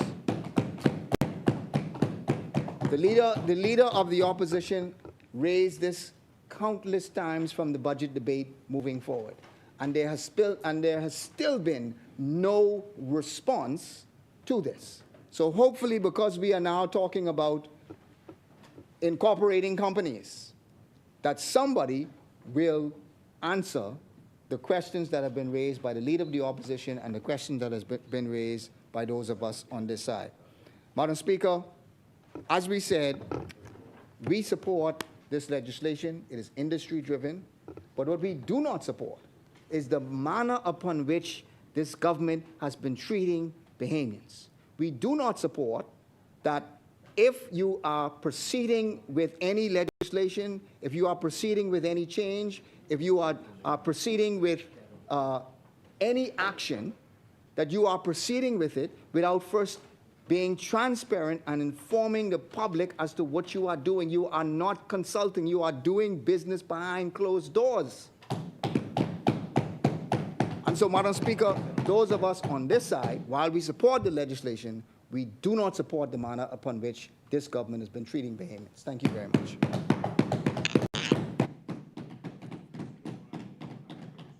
Thank you, Honourable Member. Asmini?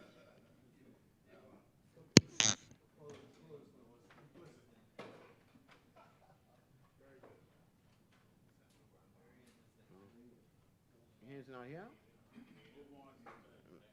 Let's go. Asmini? Madam Speaker, I can indicate that bearing in mind the position of East Grand Bahama, this is solely a debate on the segregated accounts company bill. Fort Charlotte will not contribute any longer, and I'll just wrap up when all of them are finished, since they agree so wholeheartedly with this legislation. Thank you, Honourable Member. The Chair recognizes the Honourable Member for Long Island. Madam Speaker. Madam Speaker, good morning. Madam Speaker, I am overjoyed, privileged to rise on behalf of the great people of Long Island. Madam Speaker,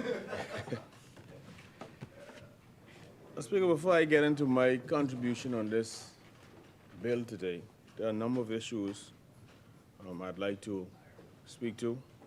Firstly, I want to extend condolences to the family of Mr. Ellsworth Tanquest. He passed this weekend.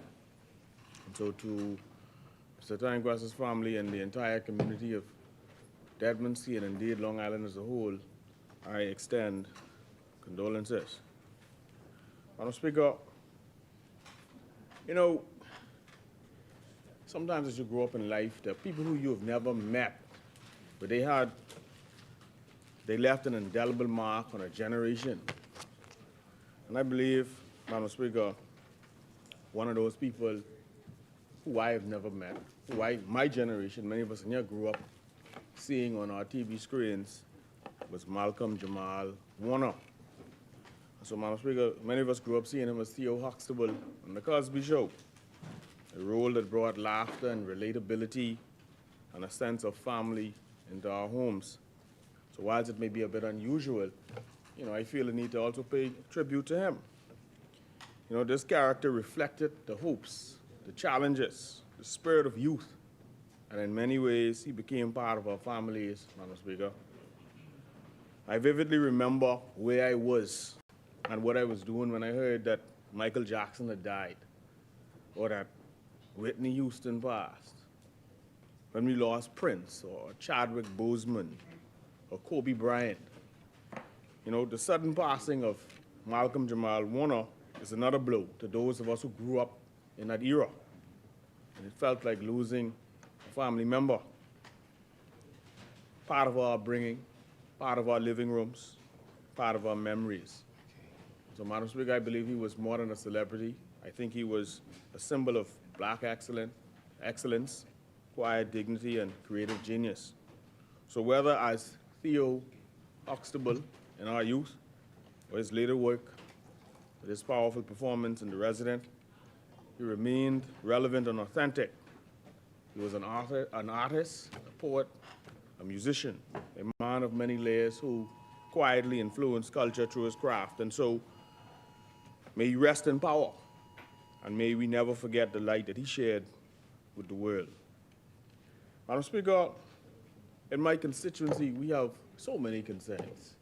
I often come in here and speak to them and seek help and plead and beg those on the governing side to render assistance. Because the reality is, you know, in our family islands, we have challenges that affect us on a day-to-day basis, whether it's our economy, our roadways, etc. We've had the challenge of the mail boat for South Long Island for quite some time, and I've been talking about that as well in here. You know, I saw, I think it's Lydia Noel sent me a Facebook post that was made by Erica Darwell. And in that post, she was bemoaning the state of affairs as relates to the mail boat in South Long Island. Now, whilst I can't read the post because there's quite a number of cuss words in it, you know, the point she was making is that, you know, the government needs to move to get us proper mailboat service, and I've said this before, in South Long Island. We cannot have it where there's a boat coming to the island with irregular schedule. When they feel like coming to the island, people are losing their produce, losing their fruits, vegetables, etc., even their groceries. And this is a, let me see what I could take from it. She says, someone in the government, get it right, please. Stop giving the mail bag to someone without a boat. Can a taxi driver be such without a vehicle? Make it make cuss word sense. And the substitute is a cuss word again.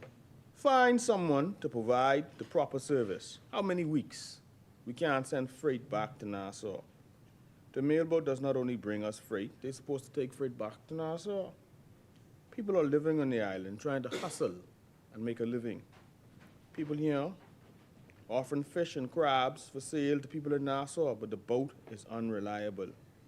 We're in 2025, and I swear life was easier back in the 60s. She talked about the boat taking freight on Monday passed. And she says, here it is, Friday. The boat said they ain't coming until Sunday. So here, the grocery stores are, cuss word again. Time as we get those perishable items, they're gonna be out of date. And here we are at a loss again. This is absolutely ridiculous. She's right. So government has look, the boat that services the island is the Mayadeen, that part of the island. They've been moored from 2008. It's high time that that contract is taken and given to a reliable mailboat operator so that the service could be provided to the people of Long Island. Madam Speaker, over the weekend we had some challenges with BPL as well. I always say that this government is the government of power outages, water issues, etc., from one island to the next, whether it's Long Island, and Lutra, this island, the other island. You constantly hear about these challenges. And over the weekend, I could tell you personally, on Saturday, I would have experienced about 5 different periods of blackouts on the island. And, you know, our community, we endured quite a frustrating situation this weekend, repeated power outages. And last night I put out a statement having spoken to the local island manager for BPL, who I must say gave some clarity as to the situation. My understanding, for those who are not on social media, is that the outages were caused by a generation shortfall at the power station, which typically operates 3 generators. Generator 2 went offline due to a mechanical issue, which left only 2 generators available. And then, of course, generator 1 developed an issue as well, which triggered further load shedding. And then sometime on Monday night, generator 2 developed a fuel leak and flywheel damage, which caused further cuts. Now, I've been assured by BPL, Madam Speaker, and the local island manager, that as of 10 p.m. last night, these blackouts would cease because they were bringing these engines online. The technicians had been working 24/7, and hopefully today Long Islanders are not experiencing the blackouts that we have had. You know, I was speaking to Pastor Eula Mae Johnson about a week and a half ago, and she told me that she came from Nassau on the mailboat recently.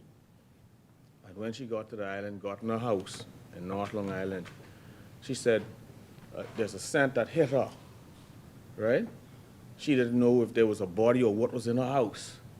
And when she looked around, she realized that her fridge had been blown. BPL blew the fridge with these outages, and all the meat and goods she had in the fridge spoiled and had the house with that stench in it. I can personally attest to my fridge being blown last summer, where the compressor up and down power. The compressor was blown, and once we had to find $600, I couldn't even find it in the Bahamas. I had to find almost $600 to go and replace that compressor.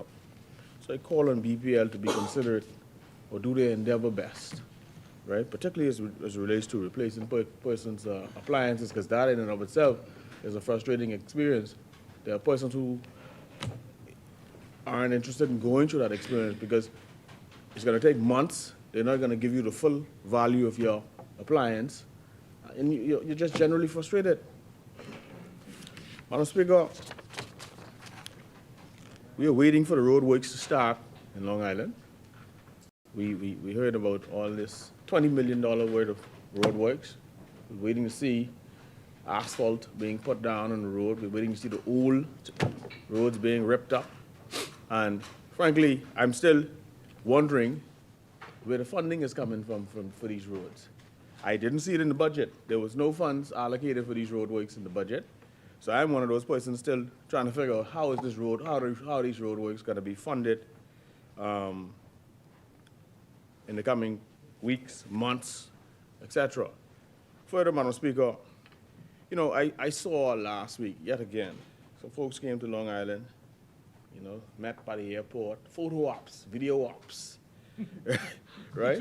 These photo and video ops, these airport press junkets, right? They come in there, say nothing to you. No one saying nothing, you know. Well, I give the member for Exuma, he gave me heads up the day before and said some people were going in. I didn't know they were going to have a press conference at the airport, right? So the stench of politics is really real about it. And but the question that arises, Madam Speaker, is how is this airport being funded? Here again, this is not in the budget. There's no allocation whatsoever in the budget for the runway or any other aspect of the airport. We continue to wait or continue to await word as to how the proposed airport works in Long Island is going to be funded, because I don't see anywhere in the national budget, which we just completed a short while ago, a couple of weeks ago, making any allocation for the funding. I don't see anywhere making allocation for the funding of this airport. Madam Speaker, in the smokers' room, a short while ago, the member for Tall Pines and I chatted. and we chatted. What did he say? He said that's not admissible. What you saying there? What you saying there? Madam Speaker, the member for Tall Pines and I chatted a short while ago. And he said to me that they're making headway with doing a number of works at in the medical facilities in Long Island.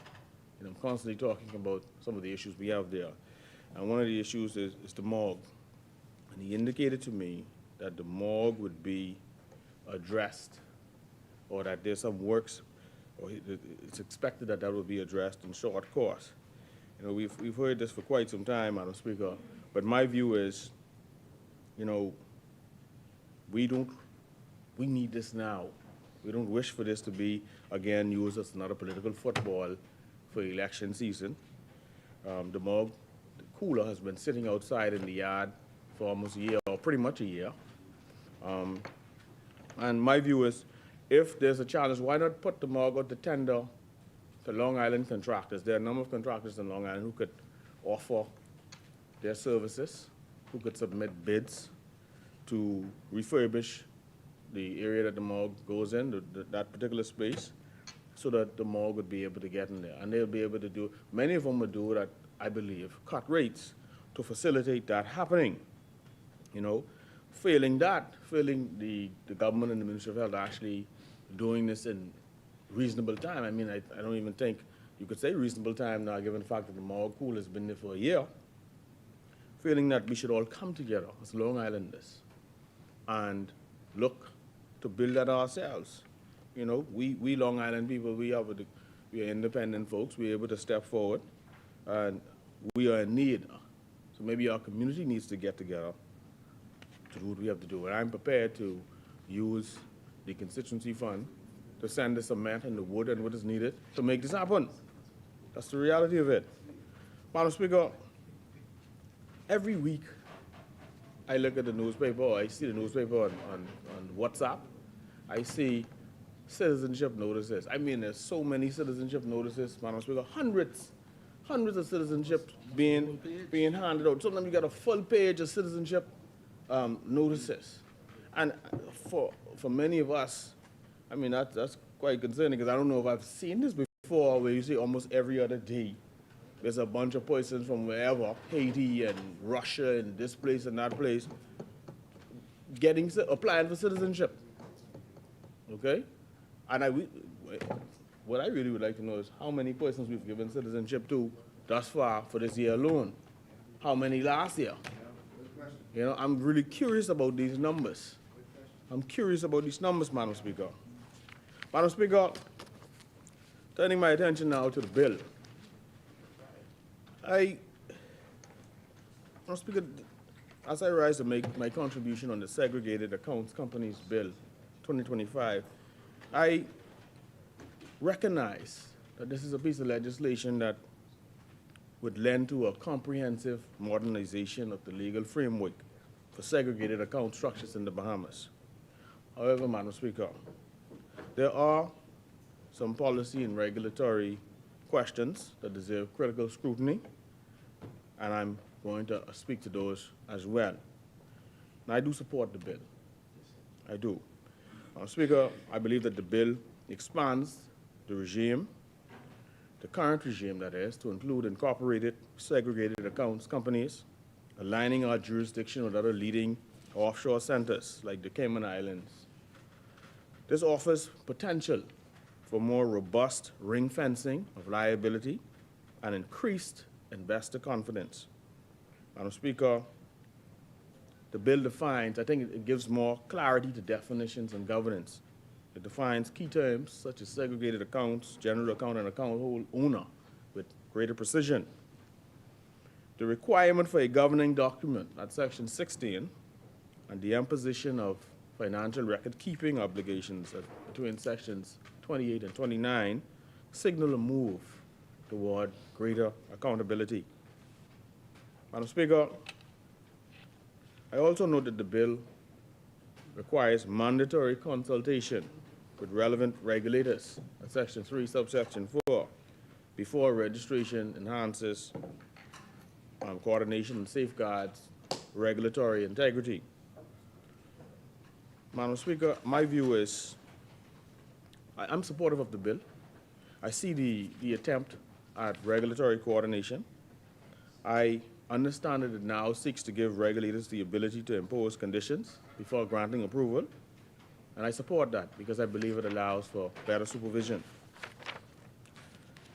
Madam Speaker, I also note that the bill seeks to restrict cross-liability, wherein it rightly provides that liabilities of one segregated account cannot be transferred to another or to a general account without clear contractual basis. I believe this preserves asset protection, one of the key reasons for segregated accounts.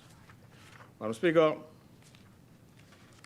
I see that there's some creditor protection provisions as well, particularly at sections 22 and 25, where creditor rights in capital reductions and winding up scenarios are protected. Okay, persons are required to give to give notice. It requires notice and judicial oversight. Madam Speaker, I also know the provision for demergers and continuations. I think innovative mechanisms for demergers, continuations, and transfers between incorporated segregated accounts allow for corporate restructuring in a flexible but controlled manner. Now, Madam Speaker, I do have a few criticisms and areas of concern as it relates to this bill. I believe that in some areas, in some sense, it is overly complex. Madam Speaker, the bill spans over 90 sections with subsections and interdependent definitions. And this may hinder some smaller companies or unrepresented parties from easily understanding or complying with the law. And so I think there should be a more simplified, at least a compliance guide to accompany the bill to allow for easier interpretation of the bill. Madam Speaker, I also note another concern is I note that unregulated companies are allowed to register. The bill permits these companies to register as segregated account companies, provided that they file a declaration confirming that they are unregulated. That's a bit risky, Madam Speaker, as it opens the door to obscure operators to explore the segregated account company structure under the guise of it being unregulated. Madam Speaker, a concern for me is the enormous discretion as it relates to deregistering or reinstating companies that this bill gives to the registrar without clear procedural safeguards. I know that there are no mandatory timelines, there's no appeal panels, and no criteria for what constitutes sufficient information. I think one of the concerns related to the registrar having this vast and wide discretion is that it could possibly invite arbitrary decision-making, and that's a red flag, Madam Speaker, for due process. Madam Speaker, the bill also, from my perspective, allows companies to shop between regulatory regimes under the IBC Act or the Companies Act, choosing which one is more advantageous, which could be problematic depending on how it's used. Madam Speaker, that's Section 34. Section 34 of the bill allows assets to be transferred between accounts and ring-fenced via contractual provisions. But there's no provision to ensure the protection of the constitutional protection of property rights when disputes arise between account owners and the company itself, especially when there's forced demergers or regulatory takeovers. And so, notwithstanding some of these observations and concerns, Madam Speaker, and I would hope that the government in its regulations could move to address some of these concerns. Notwithstanding that, I believe that the bill presents an opportunity for a modern and ambitious overhaul of a very important corporate vehicle. However, I think we need to strengthen our regulatory regime. The regulations that support the bill should address some of the concerns that I've just expressed. And Madam Speaker, with those few words, I rest. Thank you, Honourable Member Asmini. The Chair recognizes the Honourable Member for St. Barnabas. Thank you very much, Madam Speaker. Madam Speaker, I rise on behalf of the great people of St. Barnabas, namely Coconut Grove, Big Pond, Black Village, Rock Crusher, and the Oakesfield community, Madam Speaker. Madam Speaker, I thank Almighty God for allowing me to be here, Madam Speaker, and to see another day above ground, Madam Speaker. And it continues to be an honor to represent the people of St. Barnabas and, by extension, the people of the Commonwealth of the Bahamas in my capacity in this honorable place, Madam Speaker. Madam Speaker, before I get into the bill itself, and I will be brief, Madam Speaker. This is a bill we support. Just a couple of issues, Madam Speaker. And I'm glad that the member for Tall Pines is here. First, let me thank the member for South and Central Andros. Yes, I said it. Let me thank the member for South and Central Andros in his capacity for the minister responsible for water and sewage. On Saturday, I met with a number of residents in the Big Pond community who had issues related to water pressure, still having issues now and then, but spoke to the good member for South and Central, and he responded immediately. And I'd just like to thank you for your response. Those residents in particular said that they have seen a difference and they got relief, and they're very appreciative of that. There is a larger concern from the residents about pressure in the entire community, right? Though, depending on which house you go to, some have better pressure. But again, thank you very much, and we just would like to encourage you and the government to pay close attention to that pressure in the Big Pond area. But on behalf of the residents of Big Pond, thank you very much for your response, and that of the professionals at the Water and Sewage Corporation. Thank you very much. Incidentally, also, and I did mention the member for Tall Pines. In that meeting with residents, there is a concern, honorable member, that while they look forward to the completion of the clinic, there is a concern that with the development that's going on there and all of the preparation, that it's adding to the flooding as you go into Big Pond from Tucker Road. And so I wanted to be sure to bring that to your attention, and I guess the Ministry of Works. Because for the people of Big Pond in particular, as there is developments around Big Pond, like when the road was raised that goes between Blue Hill Road to Thompson Boulevard, in that case, their situation with flooding got worse because the road was raised. And, they understand and they appreciate all of the progress that's happening around them, but they do appreciate that where they sit, it causes some unintended consequences for them. So I just wanted to bring it to the attention of Governor Shaw. Thank you so much. Yeah. Chair recognizes the honourable member for Tall Pines. Thank you for informing me of this. I could say that there's two projects that's going on simultaneously. There's a project that is going on by the Pike Corporation, and they have the section closest to the school, and then it is the clinic that is being built. There is a lot of underground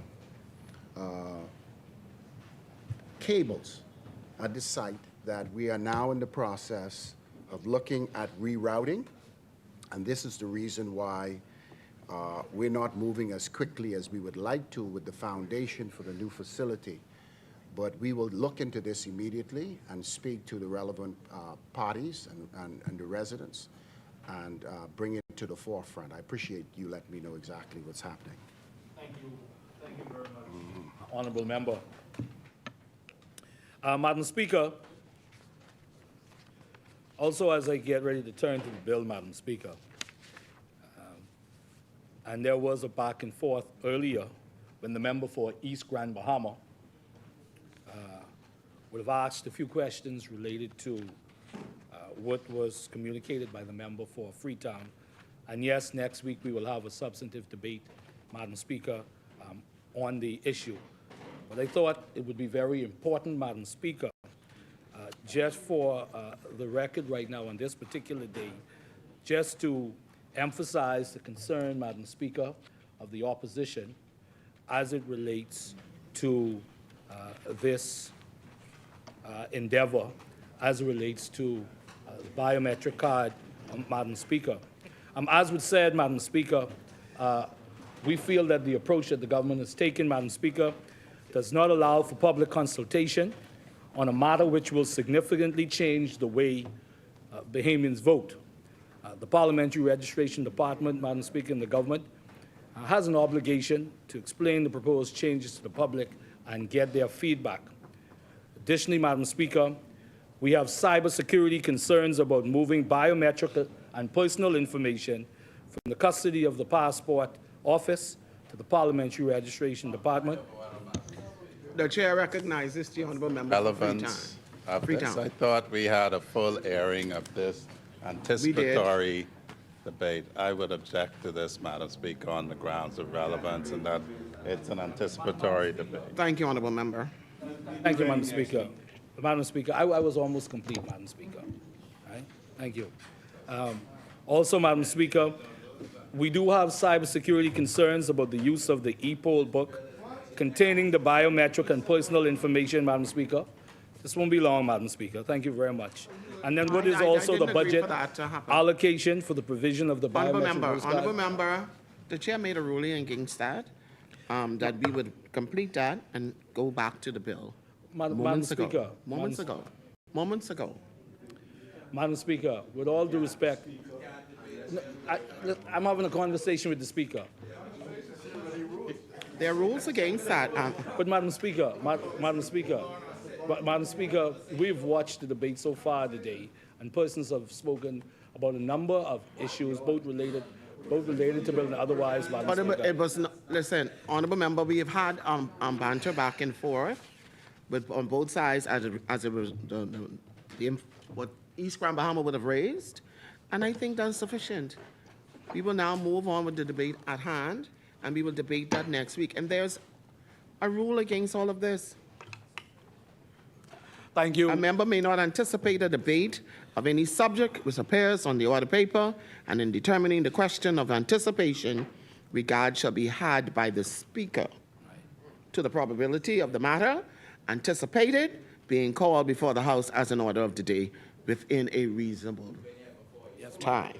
Now, Thank you you. know, I don't like to have to always use the measure of the rule, but that is the rule, and we are not anticipating. We are going to debate the Segregated Accounts Companies Bill, and we don't know what the registrar has planned, because that is basically in his hands, and we don't know what the educational system behind all of this is, so we cannot anticipate what it is. So let's move on to Segregated Accounts Companies Bill. Madam Speaker, I accept your ruling, Madam Speaker. Just safe to say, Madam Speaker. Thank you, honorable member. We hope that the chair. Will say a member shall not dissent from a ruling by the Speaker except by substantive motion for that purpose. Let's respect. Madam Speaker, I accept your ruling. We just want that it is applied in a balanced way. That's all I wanted to say, Madam Speaker. Member, I We just wanna allowed make sure members that it's for applied in a balanced way, almost Madam Speaker. half an hour to go back and forth to something that was not relevant to today's. Wasn't even their opportunity to speak. We were in Kwesi's contribution. So, Madam debate. Speaker, Madam Speaker, I did not let them run on. They had a lot of things to say about it. You have a lot of things to say now. It wasn't even their debate. Calm down, honorable member. It wasn't even their debate. Madam Speaker,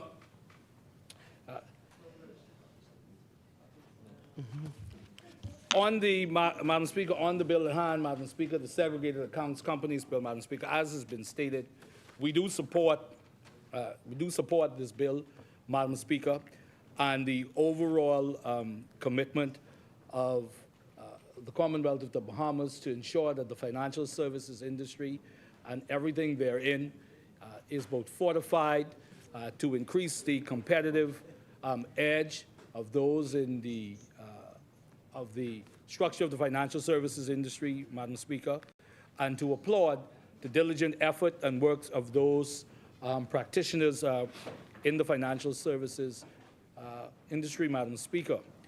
Madam Speaker, just also, on this issue, as we always talk about these issues concerning that intersect with the issues of blacklisting and so forth, I just think it's important, Madam Speaker, because I heard the Honorable Prime Minister say this morning, talk about blacklisting under previous FNM administration, Madam Speaker. The truth is, Madam Speaker, that no government, no administration can claim that there's never been a blacklisting under their watch, Madam Speaker. And I've only said that to say that we must continue to be collaborative in our efforts, Madam Speaker, to ensure that our financial services industry continues to evolve and continues to be innovative, because we know, Madam Speaker, that whether it's the Free National Movement Administration or the Progressive Liberal Party's administration, we know that, again, that there are a number of persons and persons globally, if you will, that don't want us in the business of financial services. So we believe that it's incumbent upon us, as best as we can, to have some unity on issues as it relates to our financial services industry, Madam Speaker, because as we've dealt with over the many decades, it does boil down to a large extent to some of them versus us here in the Commonwealth of the Bahamas and other jurisdictions like us, Madam Speaker. So I believe that that's very, very important, Madam Speaker. Madam Speaker, as I said, we support this bill and what it does for the better protection, Madam Speaker, of investors and their clients, Madam Speaker, and to ensure the limited risk and liability, Madam Speaker, and to, as the member for East Grand Bahama said, Madam Speaker, to ensure investor confidence in the Commonwealth of the Bahamas, Madam Speaker. I'll emphasize again that practitioners in the financial services industry, though it's been both the government and this side opposite that have continued to extol the virtues of the work that they do, it cannot be underestimated how important, Madam Speaker, they are to the economic progress of the Commonwealth of the Bahamas and what this industry means for us, Madam Speaker. And so we find, I know that the member for Long Island would have pointed out some concerns, but again, not sufficiently enough for us not to support this bill, Madam Speaker. So, Madam Speaker, it is with those brief words, Madam Speaker, that I end my contribution, and I thank the Honorable Madam Speaker for her indulgence. Thank you. Thank you, Honorable Member.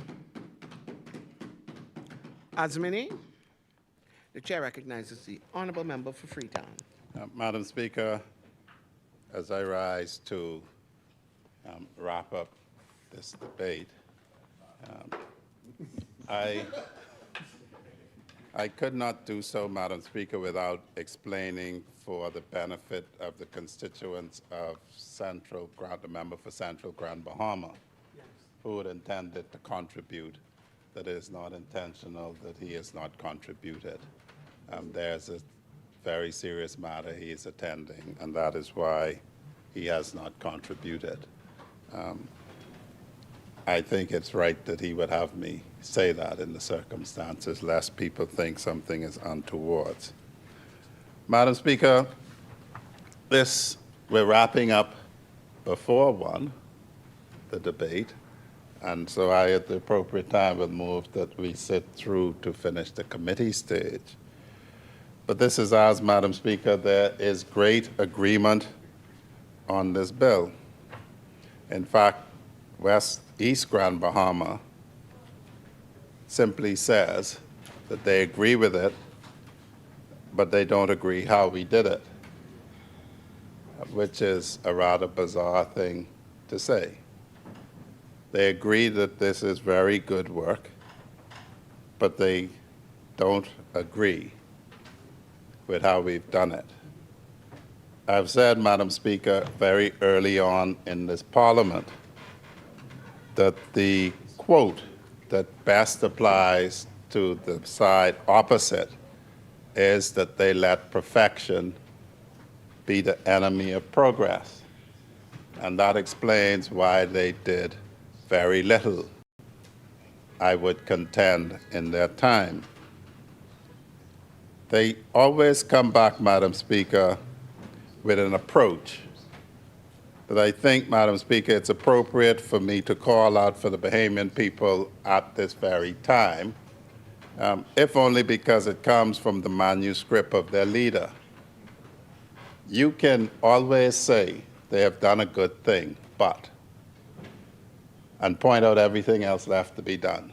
So you can say they've paved 50 miles of road, but they have 5 more miles left to go. And so, yes, and so, Madam Speaker, invite derision because I have paved 50 miles of road, but I have 5 miles left to go. The position of the Davis administration is that, yes, we have 5 miles to go, but they pave not. And that's the reality of it, that it's a choice between people. We do, they talk. They encourage talk. They encourage conversation. They do little or nothing, as the young people say. And so that is the approach they take. And I would warn the Bahamian people that that is very easy to do, because until Christ's return, there will always be something else that you can do. There will be always something else that you can improve. And so we hear talk about this is good for, I guess they're saying this is good for rich people, but what about the average man? Everything is stagnant for them. They couldn't mean the average man who got the increase in minimum wage. They couldn't mean the average man, the young people who have been recruited in their thousands to the police force, defense force, correctional service, the public service generally. They can't be talking about those thousands of young people and calling the situation stagnant. They cannot be talking about the thousands of public servants who got their increments and frozen and given. They couldn't be talking about the hundreds of immigration officers, I understand, Fort Charlotte, who have been promoted. They cannot be talking, Madam Speaker, about the people empowered by Centerville to have little chicks dropping eggs. They can't be talking about those little people. Chicks. Chickens, chicks. I don't want to put that on you, Centerville.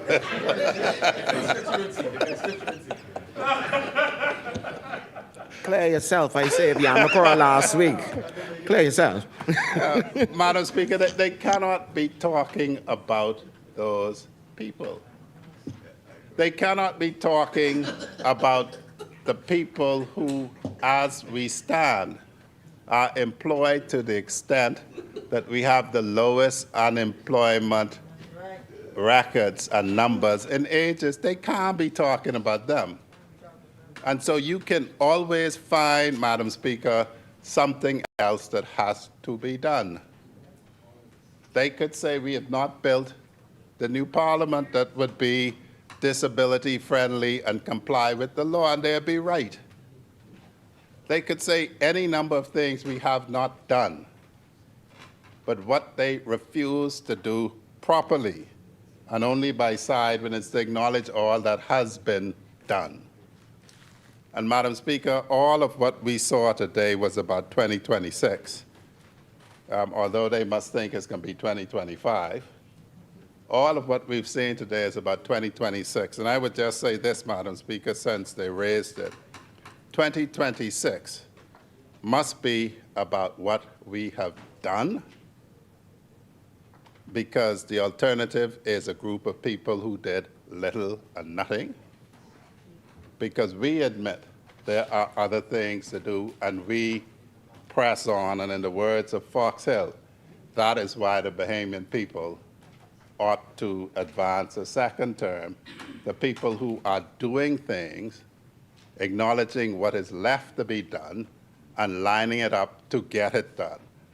And so I expect, Madam Speaker, to hear more and more of this in the debates, that begrudgingly they will support what we have done, and they will stand by and point to what we haven't done. And so, Madam Speaker, as I begin this journey to try and lose a couple pounds, every day that I lose a pound, it could be said that I have more to lose, and that would be correct.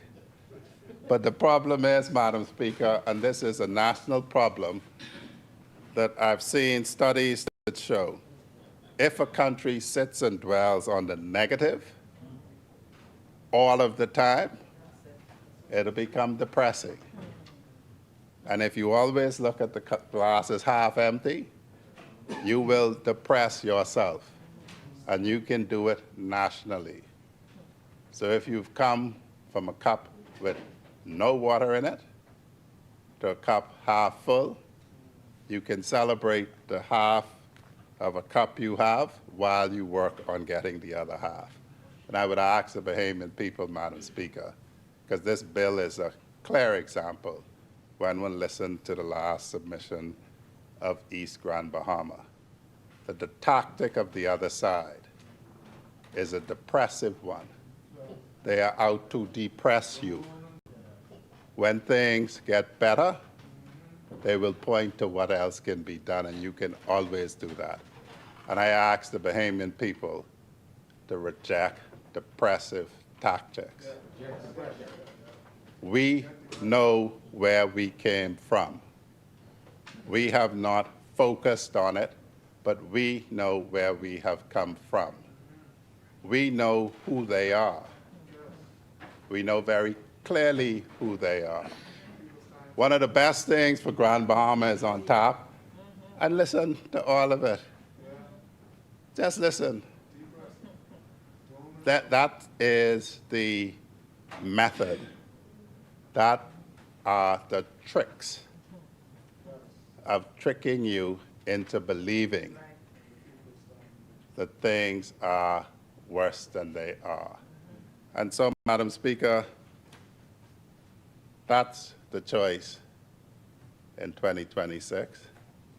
And if I were a prophet, I would prophesy that we're going to see this depressive sort of politics for the next sittings of this House up to and including that fateful day. It is the history of it. And that is the reality of it. And Madam Speaker, Madam Speaker,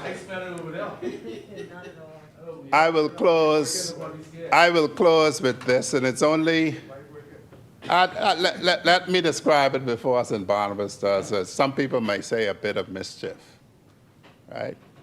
Their major problem is that they have said that Kalani was so bad that they can't look back on him at all. But they all set their record on the government led by Kalani. And so they're in two minds. It's almost like being schizophrenic. We want to brag about the accomplishment of the Minnis administration, but since we kick in Minnis to the curb, we have to be careful about how that happens. I hear that Dr. Minnis isn't going quietly into that good night, but that is the reality that the Bahamian people will see.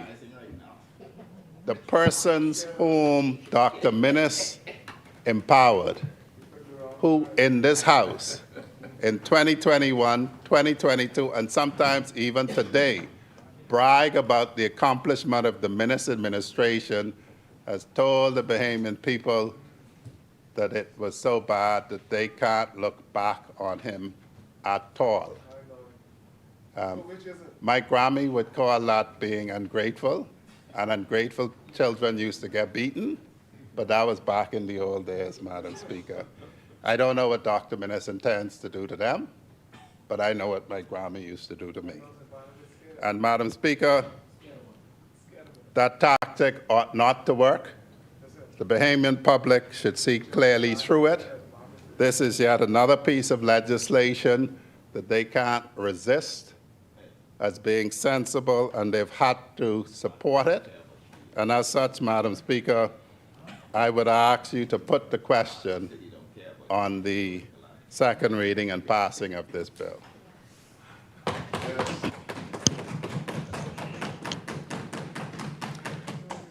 Thank you, Honourable Member. It has been moved and seconded that the following bill be read a second time and committed. A bill for an act to repeal and replace the Segregated Accounts Companies Act. As many are in favor, will remain seated. Those opposed will stand. The motion is carried. Ordered that the bill be read a second time and committed. Accounts Companies Act. For the second reading of bills? No further second reading. Committee of the Whole? Yes, Madam Speaker, I would ask that the House to dissolve itself into the Committee of the Whole with the member for North Abaco in the chair. Thank you, Honourable Member. Is there a seconder? Thank you. It has been moved and seconded that the House do now resolve itself in the Committee of the Whole with the Honorable Member for North Abaco in the chair. As many are in favor, will remain seated. Those opposed will stand. The motion is carried. The House will now resolve itself into the Committee of the Whole with the Honorable Member for North Abaco in the chair.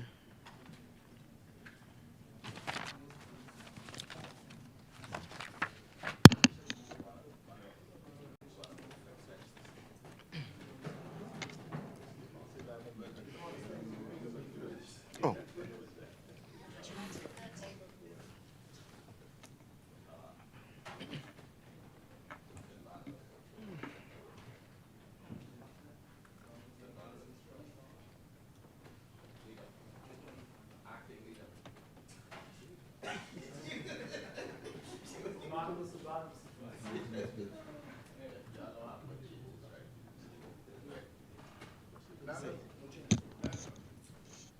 Committee of the Whole. Mr. Chairman, the Segregated Accounts Companies Bill, I move that the long title of the bill be agreed. Second. It has been moved and seconded that the long title of the bill be agreed. As many as in favor will remain seated, and those opposed will stand. The long title of the bill is agreed. I now move that Clause 1, the short title of the bill, be agreed. Second.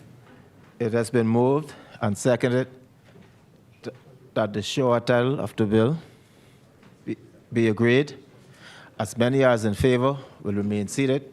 Those opposed will stand. The short title is agreed. I now move, Mr. Chairman, that clauses 2 to 95 of the bill be agreed. Second.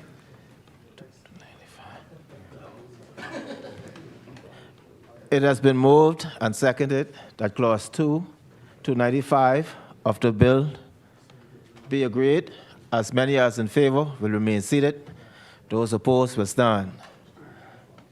Clause 2 to 95 is agreed. I now move that both the first and second schedule of the bill be agreed. Second. Thank you, members. It has been moved and seconded First and second. that the first and second schedule of the bill be agreed. As many as in favor will remain seated. Those opposed will stand. First and second schedule of the bill is agreed. I now move that the bill in its entirety be agreed. Second. It has been moved and seconded that the bill of its entirety be agreed. As many are in favor will remain seated, and those opposed will stand. The bill in its entirety is agreed. I now move, Mr. Chairman, that the House do resume with the Speaker in the chair. Second. Second. It has been moved and seconded that the Speaker now take the chair. As many as in favor will remain seated, and those opposed will stand.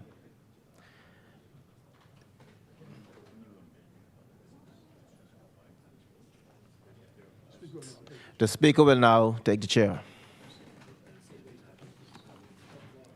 1 minute? I guess in a minute.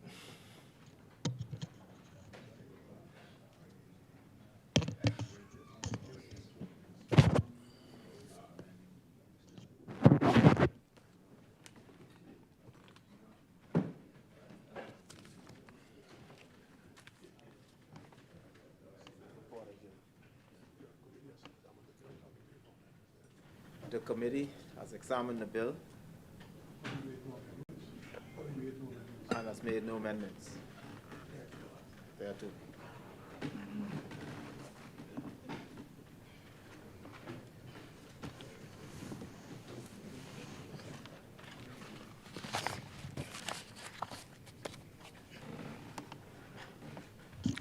Honorable members, the Honorable Member of North Abaco and Chairman of the Committee of the Whole has reported that the committee has examined the bill, having made no amendments thereto. Third reading and passing. For the third reading and passing of the Segregated Accounts Companies Bill.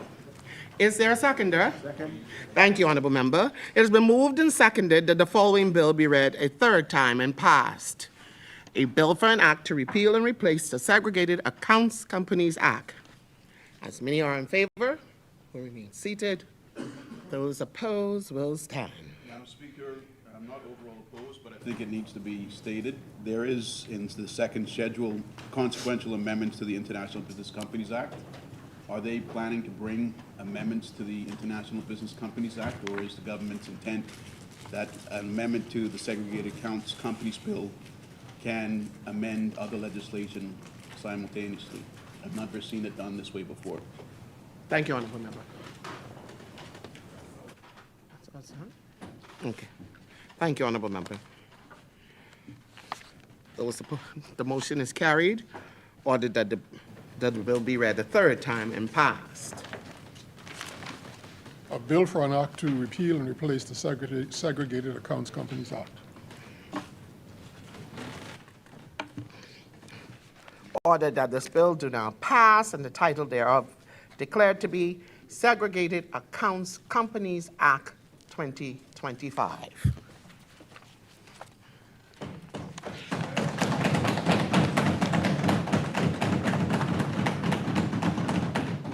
Further third reading and passing of bills? No further third reading and passing. Thank you, Honorable Member. Ordered that the clerk to take the bill passed by this House today to the Honorable Senate for their concurrence. We will now revert back to the order of business. Consideration of Senate amendments, resolutions, member statements. The chair recognizes the Honorable Member for Yamacraw. Thank you very much, Madam Speaker. Madam Speaker, on behalf of Yamacraw constituency, I'd like to invite the members of the House and their families to come out to our Saturday. Every other Saturday, we have a farmers and craft market where there are local vendors and we're supporting entrepreneurs. And we're asking for members to please help this venture to be a continued success. This Saturday, we've moved during the summer months to an evening event so that persons can enjoy the market in the cool of the evening because the days are extremely hot. And so from 3 p.m. to 9 to 10 p.m., we have a live rake and scrape band. And also, this is a games evening for family, which includes dominoes, and you could bring the young children because we have bounce house and an area for the kids, and you can play a variety of games like backgammon, dominoes, etc. And I just wanted to. Last week, I stood to make a wish, and I would like your permission, Madam Speaker, to wish my dear wife happy birthday today, a week later. July is always a very expensive month, and a week later, it's her birthday. I want her to enjoy a very happy birthday today. And all others celebrating the birthday today. Also, I have to send a shout out to the Eastern Estates men under the domino tree. And the Honorable Member for Golden Gates, they said to send regards, CJ, but we have Elvin Cooper, Walter Pratt, Gerald Bain, the Beast, Barry Bain, Byron Toot, Leroy Major, Reno, Petty Chef, Mr. Cox, Whitney, and CJ. And I did, I got to read what they said. So I don't think I missed anyone. Also, my brother Stephen, we enjoy occasionally with them. And I bought pizza for them yesterday, so I think they let me win most of the games. I was the champion yesterday. I know my skills are good, but them guys are usually very great. So thank you, Madam Speaker, for your indulgence. And I encourage all members of Yamacraw to continue to follow our page, listen out to all of the events that's going on constantly. Back to school is coming up, and we'll talk more about that at the next member statements. Thank you, Madam Speaker, for your indulgence. Thank you, Honorable Member. And before we move on, I would like to take this opportunity to congratulate all the members of the basketball team for the parliamentary members. You did a remarkable job. Who played this past Sunday against the Pastors. I was exceedingly impressed with you all. You almost look like almost NBA players, and I'm really proud of you all. You're doing better, and you're getting close to getting that gold medal around your neck. So congratulations.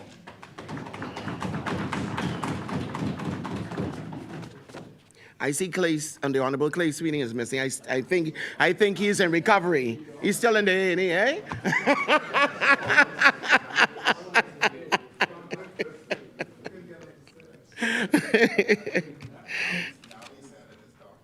Yes, I see that too.